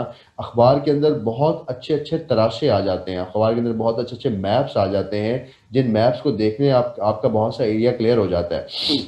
जैसे कभी कभी अखबार के अंदर 5-10 मुल्कों की ऐसी रैंकिंग आएगी कि आपने उस एरिया को काटना है और अपने नोट्स का हिस्सा बना लेना है ताकि उस ईयर की रैंकिंग है, और जब अगले साल वो दोबारा रैंकिंग चेंज होगी, इंशाल्लाह ताला आप किसी गवर्नमेंट सर्विस का हिस्सा बन चुके होंगे। लेकिन अगर चेंज होती है और आप उस वक्त भी एग्जाम्स दे रहे हैं, तो आप उसी चीज़ जो पुराना था उसके साथ ही आप नया लगा देंगे। तो आप अपनी चीज़ों को अपडेट करें, और ये चीज़ किसी किताब ने, किसी शख्स ने आपके लिए अपडेट करके कहीं भी आपको नहीं प्रोवाइड करनी है। इस चीज़ को सिर्फ मैं आपको आइडेंटिफाई कर रहा हूँ, क्योंकि हम एग्ज़ाम्स की तैयारी जब कर रहे होते हैं तो हम 16, 17, 20, 25 एग्ज़ाम्स देते हैं अपने इस एग्ज़ाम में विन करने के लिए। अब जब हम इसमें विन करने के लिए अपने पेपर्स को साथ साथ अपडेट कर रहे होते हैं, तो हम अपने एरा की तैयारी कर रहे होते हैं। इस वक्त आपके एरा में जिन बच्चों ने गवर्नमेंट की अच्छी सिविल ब्यूरोक्रेसी का हिस्सा बनना है, वो चुपचाप इन्हीं पैरामीटर्स में अपनी तैयारी कर रहे हैं और आपका मुकाबला इन्हीं बच्चों से है। अच्छा जी, टिकट जारी जब किया जाता है तो बेसिकली ट्रिब्यूट ही लेते हैं ना, कि आपको एक ऑनरशिप दी है कि स्टेट ऑफ पाकिस्तान ने आपको ओन किया है, people will know about you, people will memorise you, और आपका जो टिकट है वो हॉल ऑफ फेम के अंदर भी लग जाता है, जहां पर वो मेंशन हो जाता है कि इस शख्स का कोई कारनामा था तो इस पर टिकट जारी हुआ। एक ये चीज़। अब जैसे शाहजेब ने हमारे से एग्जाम्पल शेयर किया कि माउंट एवरेस्ट की हाइट 6 मीटर इंक्रीज होगी, ये इतनी इंपॉर्टेंट न्यूज़ है। और जब आप इसको जो आपके पास कांस्टेंट इंफॉर्मेशन है कि इसकी हाइट 88-48 पढ़ते रहे हम, अब 6 मीटर उसमें इजाफा हो गया। क्यों? क्योंकि उसमें ग्लेशियर्स और ज़्यादा चीज़ें उसमें आई, थिंग्स लाइक दिस। अच्छा, अब हमारे पास एक और एमसीक्यूज है। अच्छा, मैं एक चीज़ आपको इंटरनेशनल कॉन्फ्रेंसेज में 11वीं एमसीक्यूज में बताना भूल गया। इसको मैं आपको अब यही बता दूं कि यूनाइटेड नेशन का इजलास हुआ है अभी रिसेंटली। हर साल सितंबर में थर्ड जुमेरात ऑफ सितंबर को जनरल असेंबली यूनाइटेड नेशन का इजलास होता है। ये एक फैक्ट है, ये एक कांस्टेंट इंफॉर्मेशन है। लेकिन जो इस साल हुआ है दैट वाज 74th। असल फिफ्थ था, फोर्थ था? Are you sure it was 75th?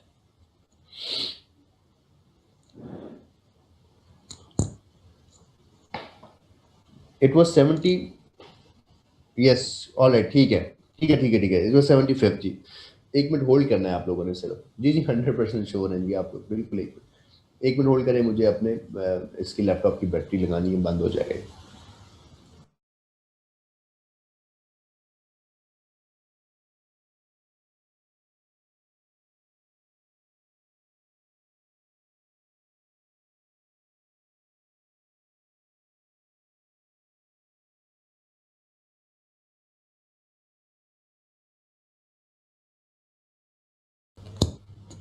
जी बिल्कुल ठीक है। तो अब सवाल क्या बना? सवाल ये बना कि जो रीसेंट इजलास हुआ है यूनाइटेड नेशन का, वो कौन सा इजलास था? 75th था। तो जो बच्चों ने न्यूज़ पढ़ी है उनको इस बात का पता लग गया जी वो 75th था। आगे चलते हैं।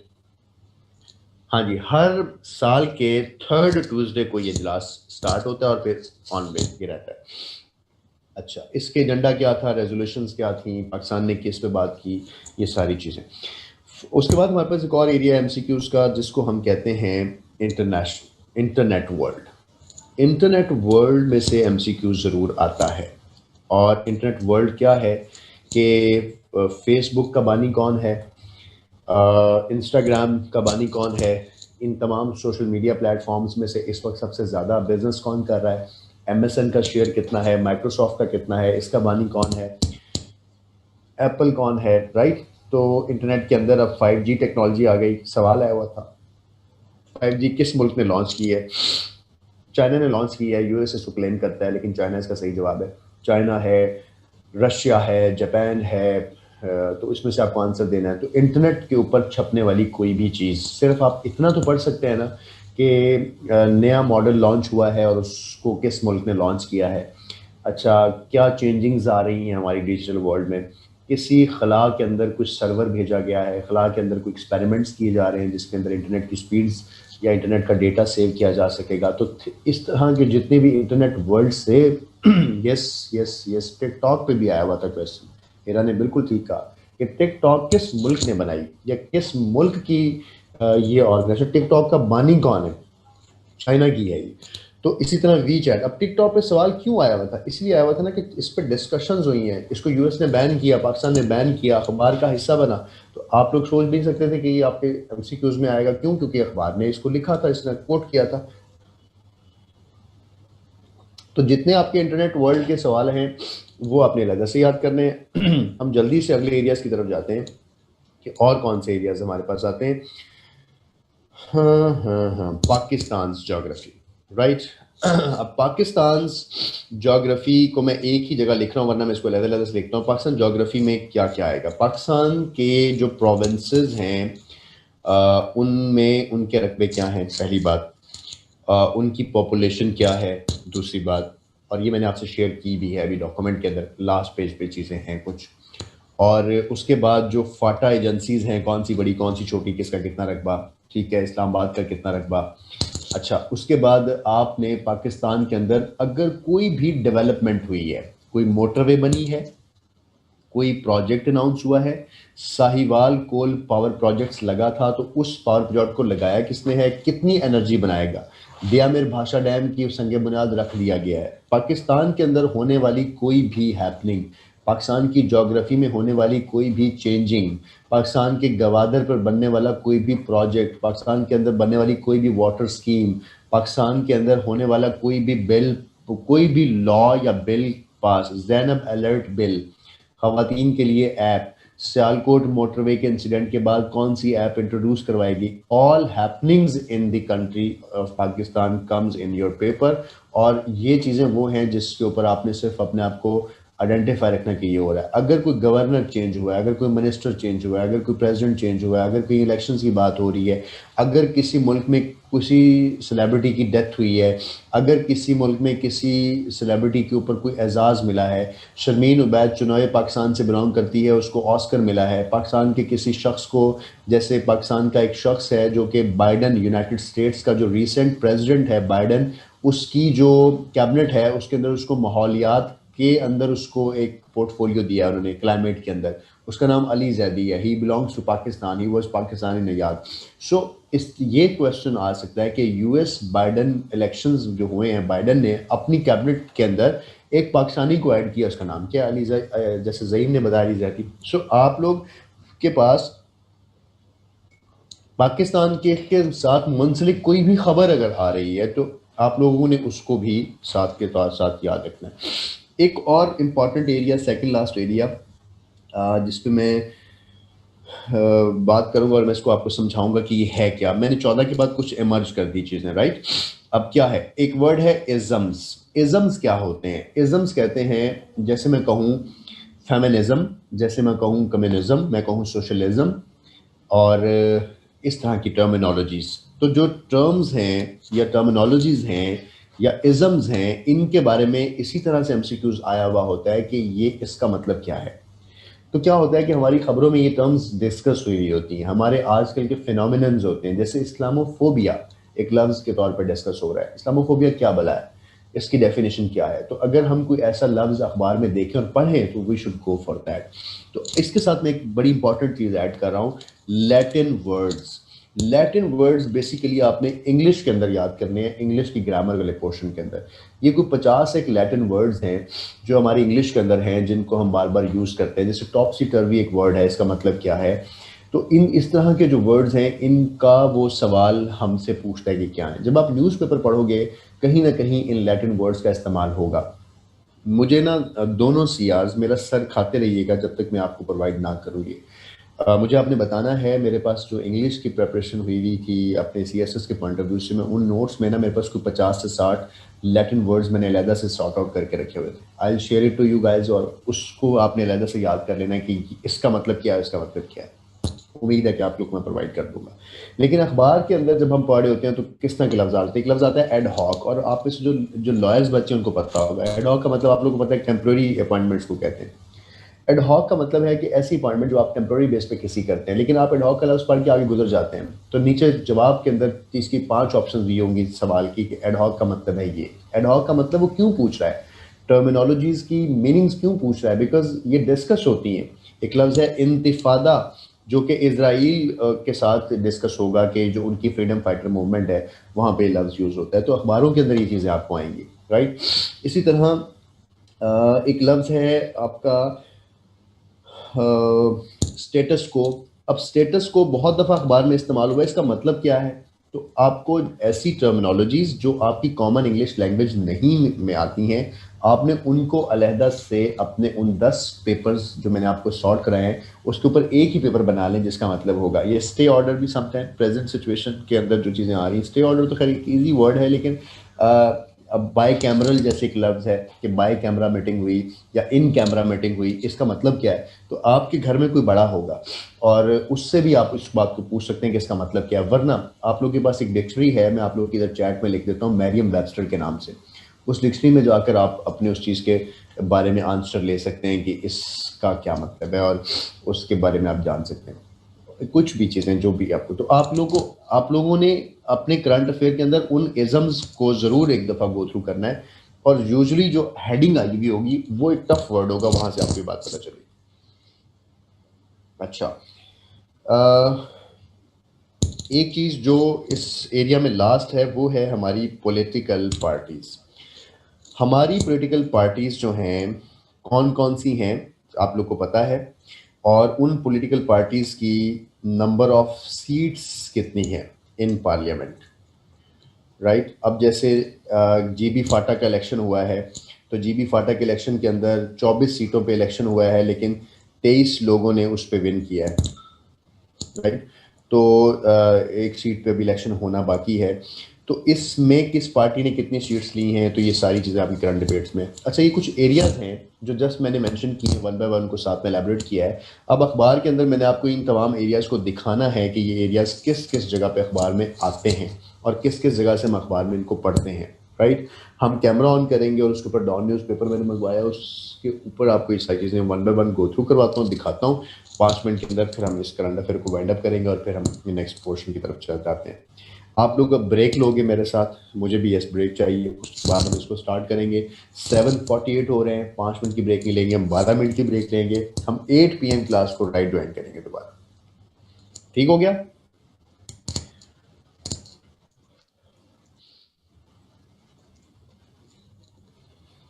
चले जी।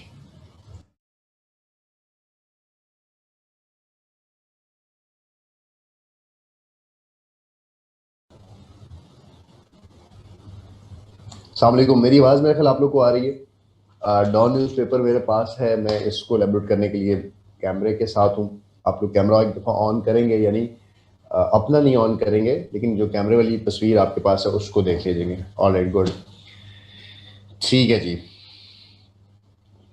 हाँ जी, दीदार हो गया, क्योंकि क्लास में हमें बोर्ड और बाकी चीज़ें यूज़ करनी होती हैं, तो इसलिए हम उसकी तरफ नहीं आते हैं।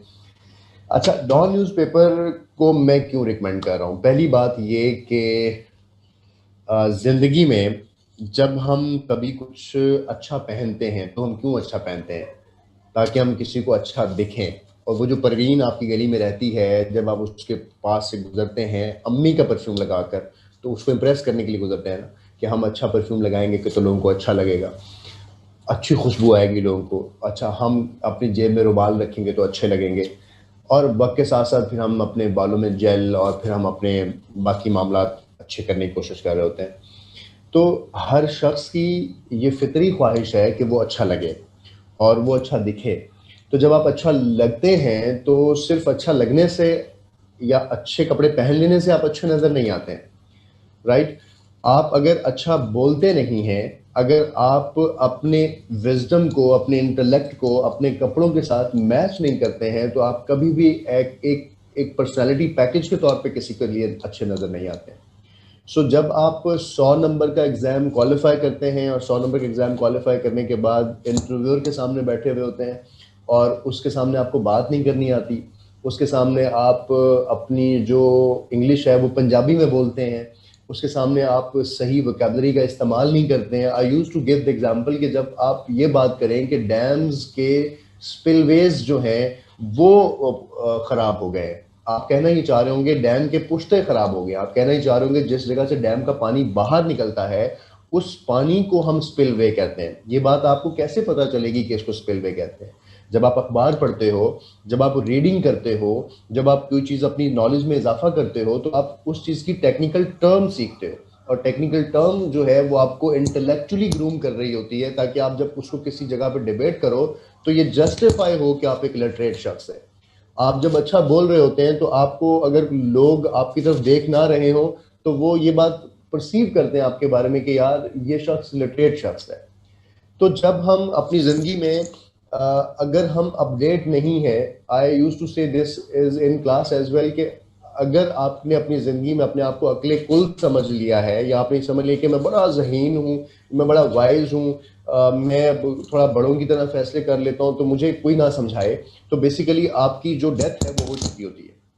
तो आपकी इंटेलेक्चुअल डेथ हो चुकी होती है, आप जिंदगी जी रहे होते हैं सिर्फ अपनी तबाही मौत तक के जब तक आपने रहना है। लेकिन अगर आपने ग्रूम करना है, अगर आपने ज़िंदगी में आगे जाना है तो आपको चीज़ों को रीड करना है, आपको अपने आप को अपडेट करना है, आपको माशरे के साथ रहना है।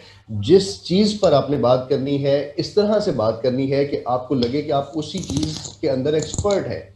और ये चीज़ आपको कहाँ से समझ आएगी? I should say one thing to all of you, advise all of you, कि आप अपने घर में एक बुक जो है अपने साथ ज़रूर कैरी किया करें। बेशक उसको एक साल में पढ़ें, यानी रोज़ उसका बेशक एक सफ़ा पढ़ें, लेकिन एक किताब ज़रूर रखें। क्यों? क्योंकि आप अपने अंदर डेली बेसिस पे कोई इंफॉर्मेशन का ज़ख़ीरा ऐड करें। अगर आप ऐड करेंगे तो आप हर गुजरते दिन के साथ अपने आप को ग्रूम कर रहे होंगे। लेकिन अगर एक लम्हे के लिए सोचिए, अगर आपके दिन की पूरी एक्टिविटीज़ में कोई ऐसी एक्टिविटी नहीं है तो ना तो आप ग्रूम हो रहे हैं, आप ना तो डेवलप हो रहे हैं, आप वहाँ पर स्टॉप हो गए।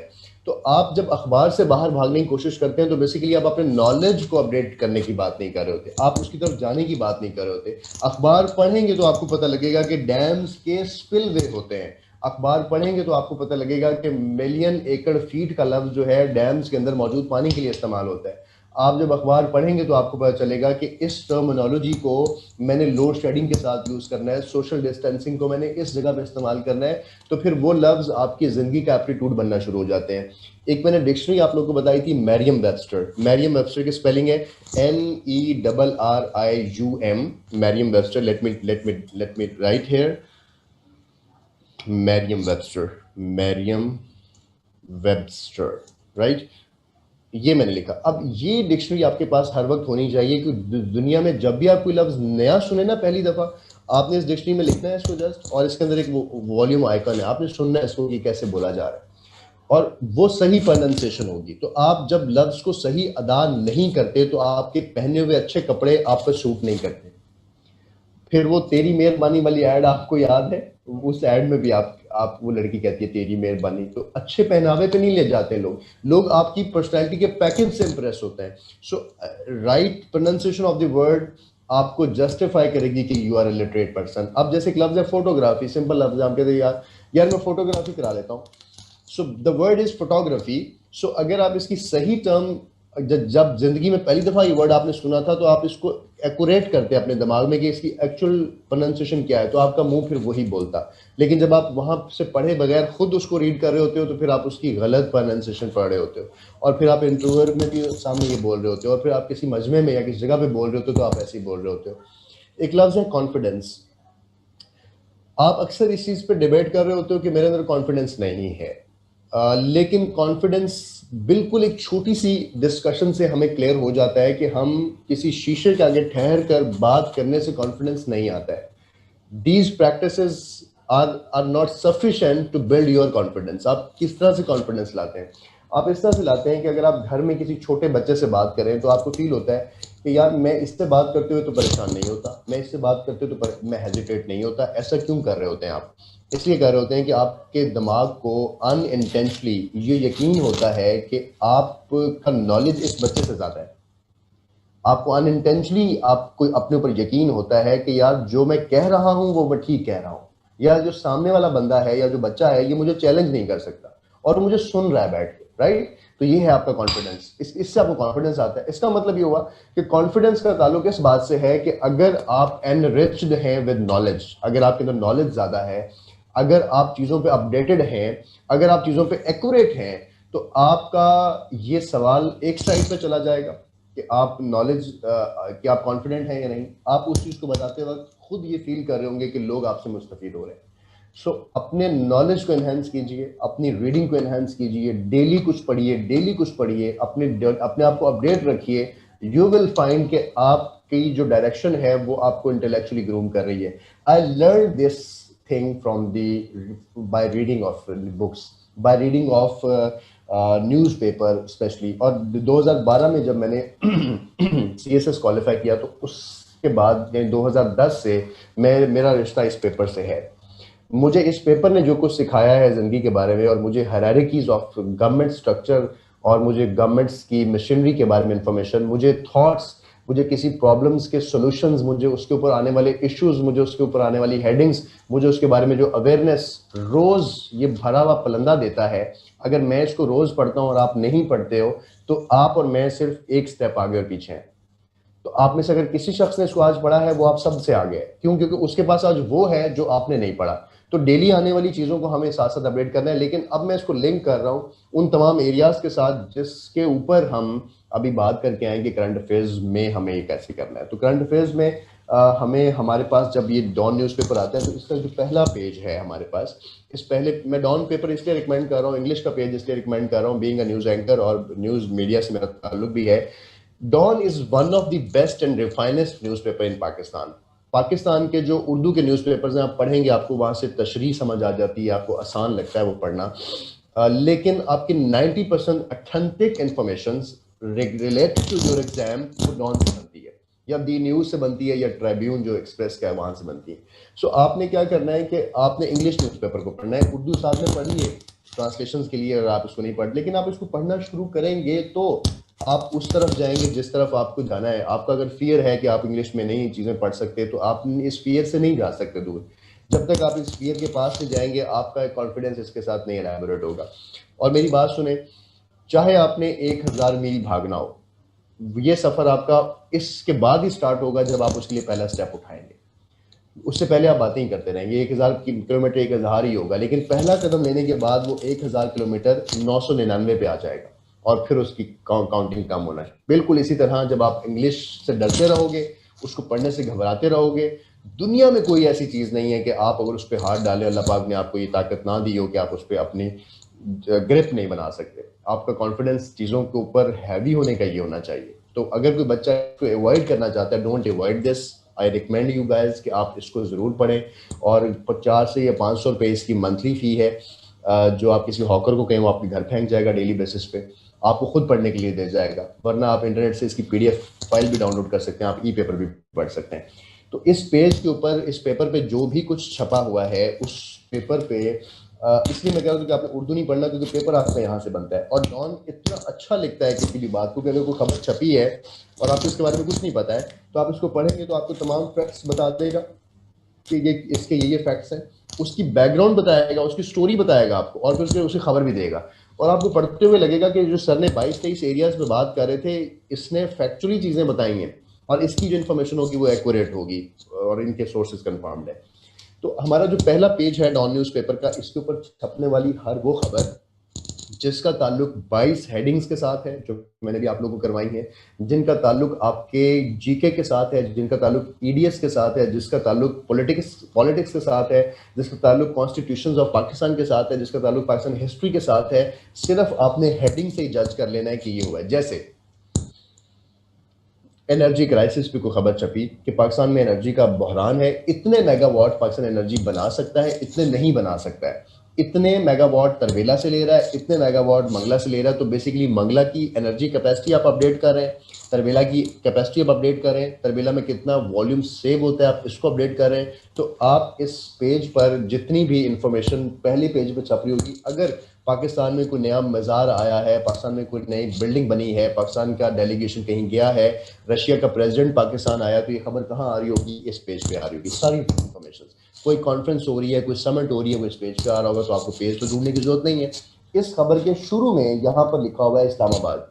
अगर ये खबर ईरान से आई होती, इरना से आई होती, इसराइल किसी एजेंसी से आई होती, तो इसके ब्रैकेट में वो लिखा होता। अब आप अखबार पढ़ते हो, सबसे पहले ये देखोगे कि जो 5 खबरें लगी हैं इनका ताल्लुक इस बात से है, और उसके शुरू में देखोगे कि इसकी एजेंसी क्या है। अगर कोई ऐसी एजेंसी जो आपके पास नोटेड नहीं है, आप नोट कर लेंगे, और शायद 10 से 15 दिन के बाद आपको पता चलेगा कि शायद यही टोटल एजेंसीज थी, या आजकल ये एजेंसीज की खबर ज़्यादा इन है और इसके ऊपर हम ज़्यादा बात कर रहे हैं। इस पहले पेज के बाद आपने डॉन को बिल्कुल यूं रिवर्स करना है, इस तरह से।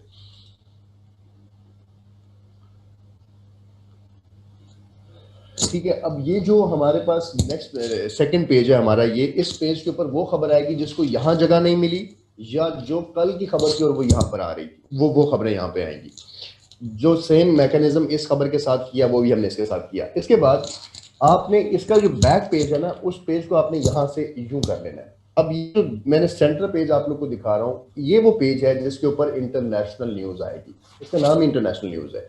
यहाँ पर वो खबर आएगी नोबेल पीस प्राइज़ की, यहाँ वो खबर आएगी आइलैंड्स की, बेस की, रिसेंटली पब्लिश्ड बुक्स की, यहाँ वो खबर आएगी अगर किसी के ऊपर कोई डॉग जारी हुआ है, यहाँ स्पोर्ट्स की खबरें आएंगी, यहाँ पर आज़रबाईजान और आर्मीनिया का कॉन्फ्लिक्ट आया हुआ है, ये देखें आज़रबाईजान, और पूरा मैप आया हुआ है। थोड़ी देर पहले मैं आप लोग को कह रहा था ना कि कभी कभी इतना अच्छा मैप आ जाता है किसी चीज़ को एक्सप्लेन करने का कि आपको वो अखबार के अलावा कहीं से नहीं मिलता है, ना वो इंटरनेट से मिलता है। और अगर आप इस आज़रबाईजान के ऊपर ये खबर पढ़ेंगे, पूरी ये खबर आप यहाँ तक पढ़ेंगे ना, आपको सारा कुछ पता चल जाएगा कि ये इनका मसला शुरू किस सन में हुआ था, इस वक्त कौन इसका प्रेसिडेंट है, किस मामले को कैसे हल किया जा रहा है, कौन इस पे चढ़ाई कर रहा है, आज़रबाईजान में फोर्सेस कहाँ से दाखिल हुई हैं, आर्मीनिया के ऊपर कैसे कब्जा हुआ है, अब आर्मीनिया किसके पास है, आर्मीनिया का साथ मुल्क में कौन दे रहा है, आज़रबाईजान का कौन दे रहा है। तो बजाय इसकी कि आप एक स्टोरी को विकीपीडिया से पढ़ें जो कि इररेलेवेंट होगी, क्योंकि डॉन के अंदर छपने वाली हर चीज़ आपके पेपर पॉइंट ऑफ व्यू से इंपॉर्टेंट होगी, लेकिन विकीपीडिया पे जब आप शायद आर्मीनिया के बारे में पढ़ रहे हो, तो आपको विकीपीडिया आर्मीनिया के नस्लों तक ले जाए और बीसीज तक ले जाए जहां तक आपने पढ़ना भी नहीं था। तो इसलिए स्पेसिफिक, मोर करंटली और अपडेटेड जो इन्फॉर्मेशन है वो आपके अखबार ही दे पा रहा होगा। अच्छा, इसके बाद इन अखबारों के ऊपर कुछ अच्छी तस्वीर, अच्छे ग्राफ्स, अच्छे मैप्स, अच्छे स्केड्यूल्स और अच्छी रैंकिंग्स आ जाती हैं। अच्छा, इसका इस पेज पे तो समटाइम्स ये इस पे तो इस दफ़ा ऐड आ गया, वरना यूजुअली ऐड इस पे नहीं आया होता है। यहाँ पर ही वो ग्राफ्स आए होते हैं कि इस वक्त न्यूक्लियर टेक्नोलॉजी के अंदर कौन सा मुल्क आगे है, कौन सा पीछे है। इन 3 पेपर्स के बाद आपने और कुछ भी नहीं करना, आपने डॉन के बिल्कुल सेंटर वाले पेज पे आ जाना है, जो कि ये वाला पेज है। ये बिल्कुल सेंटर में होता है ये पेज, ये बिल्कुल सेंटर में। इस पेज को हम एडिटोरियल का पेज कहते हैं।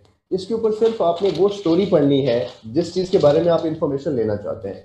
यानी अगर इसके ऊपर ये स्टोरी आई हुई है कि गिलगित बल्तिस्तान के इलेक्शंस में का फ्यूचर क्या होगा और उसके इलेक्शंस का एनालिसिस क्या है, यानी कितनी पार्टीज ने हिस्सा लिया, कितने वोटर्स थे, कौन सी कॉन्स्टिट्यूएंसीज थी, क्यों लोगों ने इसमें पार्टिसिपेट काम किया, या जो भी इशूज़ थे। तो बजाय अगर कोई आपको बड़ा नहीं मिल रहा, तो घर में आने वाले डॉन का जो सेंट्रल पीस है, जिसके अंदर कोई कॉलम है, किसी स्कॉलर की कोई डिस्कशन है, कोई इजराइल की एक्सेप्टेंस पे बात कर रहा है, अरब इजराइल वॉर पे बात कर रहा है, वर्ल्ड वॉर्स पे बात कर रहा है, तो आप उन वॉर्स का हवाला जात भी ले सकते हो और आप उस कॉलम को पढ़कर शायद खुद ही सेटिस्फाई हो जाएंगे, अच्छा इससे मतलब ये इन्फॉर्मेशन थी, और आप उससे एक्नॉलेज हो जाते हो। अगर आपने 100/100 नंबर लेकर इंटरव्यू की कॉल ले ली और इंटरव्यू की कॉल के बाद आप एग्जामिनर के सामने बात ना कर सके हो क्योंकि आपका चीज़ों के बारे में इंफॉर्मेशन नहीं है, तो इंफॉर्मेशन आपकी डेली अखबार पढ़ने के बाद 6-7 मंथ के अंदर आपकी एक अप्रोच डेवलप होती है चीज़ों को देखने की। आप कॉन्फिडेंटली किस चीज़ पे बात करते हैं क्योंकि आपको पता है कि अखबार में बात ही ये हो रही है। लेकिन जब आपको पता ही नहीं है कि अखबार में इस इवेंट पे बात क्या हो रही है, तो आप शायद उस इवेंट पे चुप ही रहते हैं, या शायद आप सही सोच रहे होते हैं क्योंकि आपको दूसरी साइड का नहीं पता होता कि वो भी यही सोच रही है जो आप सोच रहे हैं। तो आप समझते हैं कि क्योंकि मैंने वो साइड देखी नहीं है तो शायद मैं बोलता ही नहीं हूँ, शायद मैं चवल ही ना मार बैठूं। हालांकि आप सही सोच रहे होते हैं, तो आपको अपनी पर्सनैलिटी का कॉन्फिडेंस भी अखबार के साथ अपडेट रहने से आता है। अपने विजडम को बार बार आप रीचेक करते हैं, उसको रीशेप करते हैं, उसको मॉडिफाई करते हैं, उसके अंदर वोकैबुलरी का इजाफा करते हैं। उसके बाद जो आपका करंट अफेयर के अंदर जितना जीके आप अभी तक पढ़ के आए हो, उन लफ्ज़ों को जब आप यहाँ पर लिखा हुआ देखोगे, उनसे मुतालिक एमसीक्यूज जो आप पढ़ के आए हो उनसे मुतालिक डिटेल्स जब देखोगे, उनका जोग्राफी और पॉलिटिक्स में रिलेशंस देखोगे, तो आपके लिए चीज़ें ज़्यादा इंटरेस्टिंग होंगी और आप इन चीज़ों को ज़्यादा अच्छे से लर्न कर रहे होंगे। आई रिकमेंड एवरीवन कि इसके अलावा आपने ये आपका हार्डली 30 से 35 मिनट लेगा पूरे दिन में, और आपने इनमें से आने वाली वो इन्फॉर्मेशन जो इन 12 एरियाज में से आ रही है, आपने उसको अपने उन जगहों पर नोट करते जाना है। मार्क माई वर्ड्स के दिन में शायद 4 या 5 ही आपको मिलें टोटल ऐसी चीज़ें जिनको आपने नोट करना है, और किसी दिन हो सकता है 12-13 मिल जाए डेली बेसिस पे। तो एक महीने के आपके जो एमसीक्यूज बन रहे होंगे वो टोटल कहीं जाके हार्डली कोई 200, 300 या 400 एमसीक्यूज बन रहे होंगे। इस एमसीक्यूज में आपने कुछ वेबसाइट्स ऐसी हैं जिनके ऊपर करंट अफेयर्स के ऊपर डेली बेसिस पे 3-3, 4-4, 5-5, 10-10 एमसीक्यूज वो खुद अपडेट करते हैं। आपने उन अपडेट्स को भी अपनी अपडेट्स के साथ टैली करना है कि उन्होंने कुछ जो चीज़ लिखी है वो मैंने तो मिस नहीं की, और हो सकता है कि उनकी सारी चीज़ें आप लिख चुके हों और कुछ चीज़ें उन्होंने नहीं लिखी हों वो आपने लिख ली हो। तो आपको उनको पढ़ के लगेगा कि हाँ, इन्होंने सिर्फ और सिर्फ 50% लिखा है, 50% इनसे ज़्यादा तो मेरे पास इंफॉर्मेशन है उस चीज़ की। तो आपने उन सोर्सेज को भी ऐड करना है। एक लिंक मैं शेयर करूंगा आप लोगों से, वो मुझे वैसे कंपैरेटिवली बेटर और लगी अभी तक वेबसाइट के, जिस पे अच्छा एमसीक्यूज पड़े हुए हैं करंट अफेयर के हवाले से। बाकी एमसीक्यूज के लिए पाक अफेयर एमसीक्यूज है। कल कुछ बच्चों के साथ ये सेशन था, उन्होंने SHEIR नाम से कोई वेबसाइट थी वो शेयर की। कुछ बाकी बच्चों को पता हो कि वो हमें बता देंगे कि कौन कौन सी एमसीक्यूज आती हैं इसमें।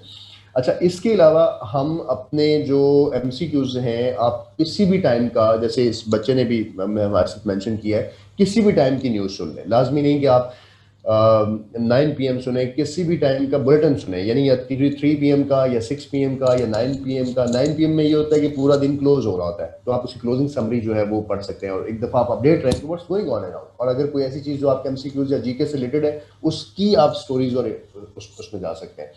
एक क्वार्टर मैगजीन आता है शायद वर्ल्ड टाइम्स का, और एक दो और हैं जिनके 3 मंथ्स के बाद या मंथली मैगजीन्स आते हैं, तो उनके अंदर भी कंपेटिटिव एग्जाम्स को मेंशन करते हुए दिमाग में वो कुछ एरियाज की करंट अफेयर्स देते हैं उस मंथ के। तो आपने पिछले 12 मंथ के एमसीक्यूज मंथ वाइज कलेक्ट करने हैं कि जनवरी के क्या एमसीक्यूज थे, मार्च के क्या एमसीक्यूज थे, कोरोना मार्च में आया था पाकिस्तान में, उसको क्या हैपनिंग्स थी, उसके बाद अप्रैल मई जून जुलाई अगस्त। अच्छा, आपको इसी में ही पता चलेगा पाकिस्तान का इन्फ्लेशन रेट कितना है। आपको ये पढ़ के पता चलेगा कि IDB जो IMF है, जो ADB है, एशियन डेवलपमेंट बैंक है, उसका पाकिस्तान के साथ जो उसने कर्जा दिया पाकिस्तान को वो कितना दिया। वो $300 मिलियन दिया है, वो $350 मिलियन दिया है, वो $200 मिलियन दिया है।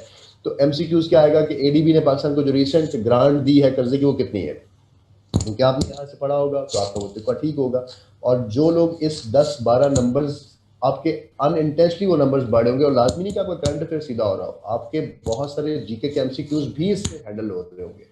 तो एंड आई होप कि आप अगर इस चीज़ को आप शुरू करें। एक इंपॉर्टेंट चीज़ ये कि बुक रिव्यू के ऊपर समटाइम्स इस तरह से पूरे पूरे मैगजीन्स या कुछ आर्टिकल्स स्पेशली ये दे देते हैं हमें, ठीक है। अब इनके अलावा एक डॉन के अंदर एक और पेपर होता है, इसके अंदर यूँ लगा हुआ होता है, उसको कहते हैं मेट्रोपॉलिटन। अगर आप पंजाब से बिलोंग करते हैं तो पंजाब के एरियाज़ के एमसीक्यूज़ का पोर्शन होता है वो। अगर आप सिंध से बिलोंग करते हैं तो कराची का मेट्रोपॉलिटन होता है, बलूचिस्तान का होता है, KP में KP का होता है, तो मुल्तान में वो मुल्तान का एरिया होता है। तो क्योंकि आपका पंजाब का पेपर है, आपके पास डॉन का पेपर भी पंजाब का आएगा, तो आपने पंजाब के डॉन के न्यूज़पेपर में पंजाब से रिलेटेड भी इंफॉर्मेशन आ रही होती है, वो 2-3 पेजेस होते हैं। तो आपने डॉन को इतना पढ़ने के बाद, जितना मैंने बताया 30 मिनट्स के देने के बाद, आपने हर पेज पर छपी हुई तस्वीर जरूर देखनी है कि उस तस्वीर में क्या छपा हुआ है। उस तस्वीर में ग्राफ आया हुआ है, उस तस्वीर को देखेंगे तो शायद उस तस्वीर के नीचे जो उसकी डिस्क्रिप्शन दी होती है वो कोई एमसीक्यूज भी हो सकता है। उस तस्वीर के नीचे लिखा होगा कि ये नासा ने फर्स्ट टाइम जो रॉकेट खला में भेजा है वो ये है, ये उसकी तस्वीर जारी की गई है। तो वो जो नीचे डिस्क्रिप्शन लिखी होगी, जिसको हम पिक्टोरियल कहते हैं, वो हमारा एमसीक्यूज होगा। तो वहाँ पर वो जो टिकट जारी करेगा पोस्ट ऑफिस पाकिस्तान का, उसकी तस्वीर होगी, चागी पहाड़ियों की तस्वीरें होंगी, आपके फिजिकल रीजन्स की तस्वीरें होंगी, तो रोहतांग बॉर्डर की तस्वीरें होंगी, पाकिस्तान कश्मीर के दरमियान इश्यूज़ की तस्वीरें होंगी, उन मैप्स की तस्वीरें होंगी, तो आप अपनी चीज़ों को मज़ीद अपडेट भी कर रहे होंगे और आगे जा रहे होंगे। आई होप कि आज के सेशन के बाद हम अपने करंट अफेयर को टू बी कॉन्टीन्यूड की स्ट्रेटजी से आगे आने वाले अखबारों को पढ़ पढ़ कर अपडेट करेंगे। ऐसा नहीं है कि मैं कहूँ कि ये करंट अफेयर के एमसीक्यूज याद कर लें, क्यों? क्योंकि जो कल होना है वो कल का करंट अफेयर का एमसीक्यूज है। तो ये एक फ्यूचरली ये जो सिर्फ करंट अफेयर का एरिया है ना, ये हमें डेली बेसिस पे अपडेट करना है। ये फोरकास्टेड चीज़ें हैं जो हमें आगे लेके चलनी है साथ साथ। लेकिन अब आपने थोड़ा रिवर्स भी जाना है। इस मंथ के एमसीक्यूज कलेक्ट करने हैं जो अभी तक हैपनिंग हुई है, और इससे पिछले मंथ के कलेक्ट करने हैं और पिछले मंथ के कलेक्ट करने हैं। तो जिस बच्चे ने 2020 पूरा कलेक्ट करना है और 2019 पूरा कलेक्ट करना है, तो आप फिर बहुत ज़्यादा कॉन्फिडेंटली पेपर में बैठ रहे होंगे कि आपको एमसीक्यूज में ये जो 10 एरियाज हैं, आपके पास ये स्किल है कि आप इसमें आगे जा सकते हैं। और जो अगला दिन शुरू हो रहा है, अब अगला ईयर शुरू हो रहा है, तो हर साल की हम एक रेजोल्यूशन बनाते हैं कि अगले साल हम क्या करेंगे। तो अपने अगले साल की रेजोल्यूशन बनाइए कि आप अगले साल एक most updated, most developed, most groomed person होंगे। उसके लिए आपको क्या करना है? पहला काम तो आपको अखबार पढ़नी और अपने आप को अपडेट रखना है। दूसरा काम, अपने कुछ रीडिंग्स हैं जो आपने ज़िंदगी में इस ही अगले साल में करनी है। और उसके बाद आपकी कोई पर्सनल रेजोल्यूशन हो सकती हैं। आपने शादी करनी है, आपने कोई कारोबार करना है, आपने माँ बाप के लिए कुछ करना है, कोई ज़िंदगी में कोई अच्छा काम करना है, किसी एक घर को आबाद करना है, किसी फैमिली को आबाद करना है, किसी एक शख्स की पढ़ाई का खर्चा उठाना है, या कोई भी आपकी रेजोल्यूशन हो सकती है जो आप अगले साल की रेजोल्यूशन बनाएंगे। उस रेजोल्यूशन में 2 रेजोल्यूशन मेरी तरफ से ले लीजिए, 2 वादे मेरी तरफ से आपने अपने अगले साल में ऐड करने हैं। एक तो आपने अपने आप को ग्रूम्ड और एक डेवलप्ड और पर्सन बनाने की तरफ जाना है, पर्सनैलिटी ग्रूमिंग की तरफ जाना है, और उस पर्सनैलिटी ग्रूमिंग में अखबार आपका रोल प्ले करेगी और it will help you in your GK as well. और सेकंड कि आपने कुछ बुक्स का ज़ख़ीरा पढ़ना है, अपने इंटरेस्ट के मुताबिक हिस्ट्री पढ़नी है, जिन बुक्स के ऊपर आप एमसीक्यूज पढ़ते हैं उन बुक्स को पढ़ना है, पॉलिटिकल पढ़ना है, वॉर्स को पढ़ना है, डॉक्यूमेंट्रीज देखें, सीजन्स देखें, ताकि आपको चीज़ें जो है वो अपडेट करें। अपना रखेंगे आप लोग बहुत सा ख्याल। 2-3 क्वेश्चंस आप लोगों के लेता हूँ और बस उसके बाद फिर आज का सेशन हम ऑफ करेंगे। कल का सेशन इंशाल्लाह हमारा लास्ट सेशन होगा, और कोशिश यही होगी कि कल सब चीज़ें ख़त्म कर दूँ। बहुत छोटे छोटे एरियाज़ हैं जो उनको मैं आइडेंटिफाई कर दूंगा आप लोगों को कि ये एरियाज़ भी अलग से आपने करने होते हैं, थोड़े से आसान कर दूंगा। आई नो कि आप लोग अभी खुद करने बैठेंगे तो it will take time. Urdu के ऊपर मैं 2 मिनट की बात करूँगा। उर्दू के ऊपर हैं 4 एरियाज़ जहाँ से आपके सवाल आने हैं। उर्दू हमारा एक पूरा एरिया है जहाँ पे सवाल आने हैं, और मैं उसको टाइप करता हूँ। मैं भी आप लोगों के सवाल लेता हूँ। मैं यहाँ टाइप कर रहा हूँ। पहला एरिया है, उसको हम कहते हैं पर्सनालिटीज़। उर्दू के ऊपर चार जगह से एमसीक्यूज आते हैं, राइट। पहले एरिया को मैं लिख रहा हूँ पर्सनालिटीज। उसके बाद मेरा बच्चा हिस्ट्री एंड लिटरेचर। उसके बाद मेरा पुत्र ग्रामर और बुक्स। क्या बकवास, ये जो बच्चे ऊपर से आ जाते हैं ना, बुक्स। अच्छा, ये मैं 4 एरियाज मेंशन कर रहा हूँ। प्रीवियस स्क्रीन तो शायद इस पे नहीं होगी क्योंकि मैं सेशन में आउट हो गया था। ये जो मैंने 4 एरियाज शेयर किए हैं, personalities, history and literature, grammar and books, आपके जो एमसीक्यूज उर्दू के आते हैं ना, वो इन 4 एरियाज में से आते हैं। पर्सनालिटी से मुराद के हबीब जालिब कौन था, मिर्ज़ा गालिब कौन था, मिर्ज़ा गालिब कब पैदा हुए, उसका नाम क्या था, उसका वो तखल्लुस क्या था, सॉर्ट ऑफ थिंग्स। अच्छा, हिस्ट्री एंड लिटरेचर में कि उर्दू अदब का आगाज़ कब से हुआ, इसके अंदर कौन सी किताबें, कौन से लोग इसमें आगे शामिल हुए, कौन सी ज़ुबानें शामिल हुई, इस तरह की चीज़ें। ग्रामर के अंदर क्या आएगा कि मुसद्दस में कितने जुमले होते हैं, और ग्रामेटिकल चीज़ें। और बुक्स में से ज़्यादा क्वेश्चन आते हैं कि फ़लाँ बुक किसने लिखी, उसका ऑथर कौन था, इसका ऑथर कौन था। मैंने ये किया है कि कोई शायद 150-200 एमसीक्यूज हैं जो पास पेपर में अभी तक आए हैं। मैंने उनको अरेंज किया है इन्हीं 4 एरियाज में। पहले एरिया में लिखा है कि हमारे पास जो पहले कुछ एरियाज में पर्सनालिटी सारी चीज़ें कलेक्ट कर ली अभी तक, और हिस्ट्री अलहदा से कलेक्ट कर ली है, ग्रामर अलहदा से अरेंज कर दिए, बुक्स अलहदा से अरेंज कर दिए, और जो पेपर्स में क्वेश्चंस आए हैं उनके मुताबिक। इसमें कुछ पढ़ाने वाली चीज़ नहीं है उर्दू में, लेकिन ये सिर्फ डॉक्यूमेंट में आप लोगों से शेयर कर दूंगा टेंटेटिवली कल तक। इस डॉक्यूमेंट को पढ़ने के बाद आप लोग को ये एरिया क्लियर हो जाएगा, और जो आप खुद देखें कभी कोई एमसीक्यूज तो आप लोगों ने इसमें ऐड कर लेना, तो उर्दू हमारा यूं कवर होगा। हाँ, पोइट्री पूछते हैं, अब जैसे पोइट्री में पूछते हैं ना, तो आपने एक काम कर लेना है, पोइट्री में हमारा शगफ नहीं होता है। आपको ये तो पता होगा कि इल्लामा इकबाल किस तरह का लिखते हैं, मीर तकी मीर किस तरह का लिखता है, गालिब किस तरह का लिखता है, तो और कुछ नहीं तो उनकी किसी किसी गज़ल के आखिर में आने वाले लफ्ज़ों को दिमाग में मेमोराइज कर लें कि तकी की गज़लों में यही आखिर में आता है, गालिब की गज़लों में यही आखिर में आता है। तो आपको उनके उनके जो मिसरे हैं, उनके जो अशार हैं, उनके बारे में थोड़ी सी तुक्का मारने की सलाहियत पैदा हो जाएगी कि आप थोड़ा थोड़ा रेलिवेंट होंगे। और ये एक नंबर की भी अगर आप फाइट कर रहे होते हैं ना, तो आप बेसिकली फाइट कर रहे होते हैं फॉर द कंपटीशन। और कोई भी मुकाबला छोटा बड़ा नहीं होता है। आपकी ज़िंदगी में बड़े एम ज़रूर अल्लाह पाक ने आपको देंगे और होने भी चाहिए, लेकिन बड़ा एम रखने वाला शख्स किसी छोटे से मुकाबले को भी अच्छा सा लड़ता है। तो अगर आप लोग इतनी छोटी छोटी चीज़ों को कलेक्ट कर रहे हैं, तो अल्लाह पाक का वो बात बिल्कुल याद रखनी है कि लईसल इंसान इल्ला मा सा। आप सारों में से वो अपना कर्म उस पर करेगा जो मेहनत करेगा, और जो जिस काम की मेहनत करेगा अल्लाह पाक का वादा है कि मैं उसको वो ज़रूर दे दूंगा। तो आप सब लोगों में सब लोग मेहनत कर रहे होंगे, तो कुछ लोग दिलों में इस चीज़ को सख्त जान के शायद इन चीज़ों को इग्नोर कर देंगे और कुछ नहीं करेंगे, और जो नहीं करेंगे वो उसको पसंद होंगे, क्योंकि वो अल्लाह पाक उसकी एफर्ट देख रहा होगा कि ये शख्स जो है इसकी एफर्ट ये है, तो मुझे इसको इस पर रिवॉर्ड देना है। और नमाज की जब अजान होती है, तो अजान के बाद एक दुआ मांगते हैं, और उसकी आखिरी आयत में अल्लाह जो दुआ की है, हम लोग उसमें ये बात पढ़ते हैं कि अल्लाह पाक अपने वादे के खिलाफ नहीं करता है। तो जो वादा उसने आपसे कर लिया है वो उस वादे को पूरा करेगा। एंड आई होप कि आप लोग इस चीज़ पर जाकर इसको करेक्ट कर लें। That's all ji from my side from today. कल की क्लास में इंशाल्लाह हम कोशिश करेंगे कि ये इलेक्ट्रॉनिक जो हमारी अलविदाई क्लास होगी उसको पूरा करेंगे, कोशिश करेंगे कि बाकी एरियाज भी हमारे सफिशेंट हो जाए। एंड आई होप कि इस पूरे सेशन के बाद जो कि भी कल होना है हमारा, आप लोग एटलीस्ट इतने क्यों हो गए हैं कि थोड़े से अरेंज जरूर हो गए होंगे, अगर हम लोगों ने आपको कुछ भी नहीं दिया है। कहीं पर अरेंज होने का मतलब ये होता है कि जब अल्टीमेटली मेहनत आप लोग की होती है, हम सिर्फ चीज़ों को गाइड करके थोड़ा सा आसान कर देते हैं आप लोग के लिए, ताकि आप लोग उसकी मेहनत करें। सिर्फ हमारी क्लासेस आर नॉट सफिशेंट। हम लोगों ने शायद आपको 60 to 70% डिलीवर किया होगा। रेस्ट ऑफ द पीपल जो है, या रेस्ट ऑफ द कोर्स जो है, वो आप लोगों ने अपनी एफर्ट से करना है इंशाल्लाह।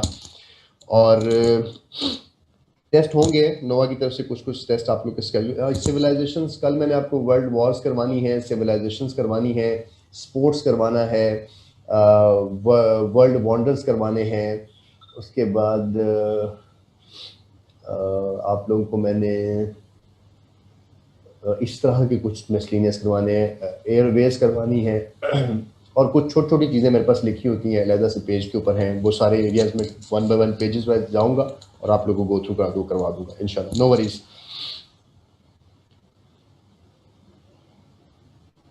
चलें जी, आबाद रहें जी। बहुत बहुत शुक्रिया, thank you very much for everyone. तुक्के लगाने की बातें कल करेंगे, और अब आप तुक्के लगाने वाले हो चुके हैं। तुक्के हम लगा रहेंगे कल, छोटी सी टिप्स हैं। कुछ बच्चे हमें अभी लीव कर गए, तो मैं चाहूँगा कि सारे बच्चे कल हों उस टाइम इस पर बात करेंगे।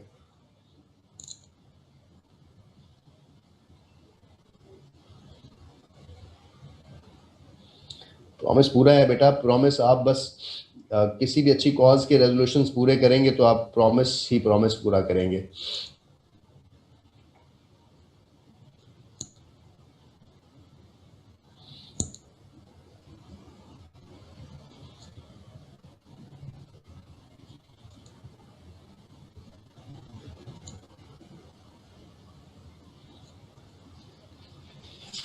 ठीक है जी, अपना ख्याल रखें। अल्लाह हाफिज़, कल मुलाकात होगी आप लोगों से।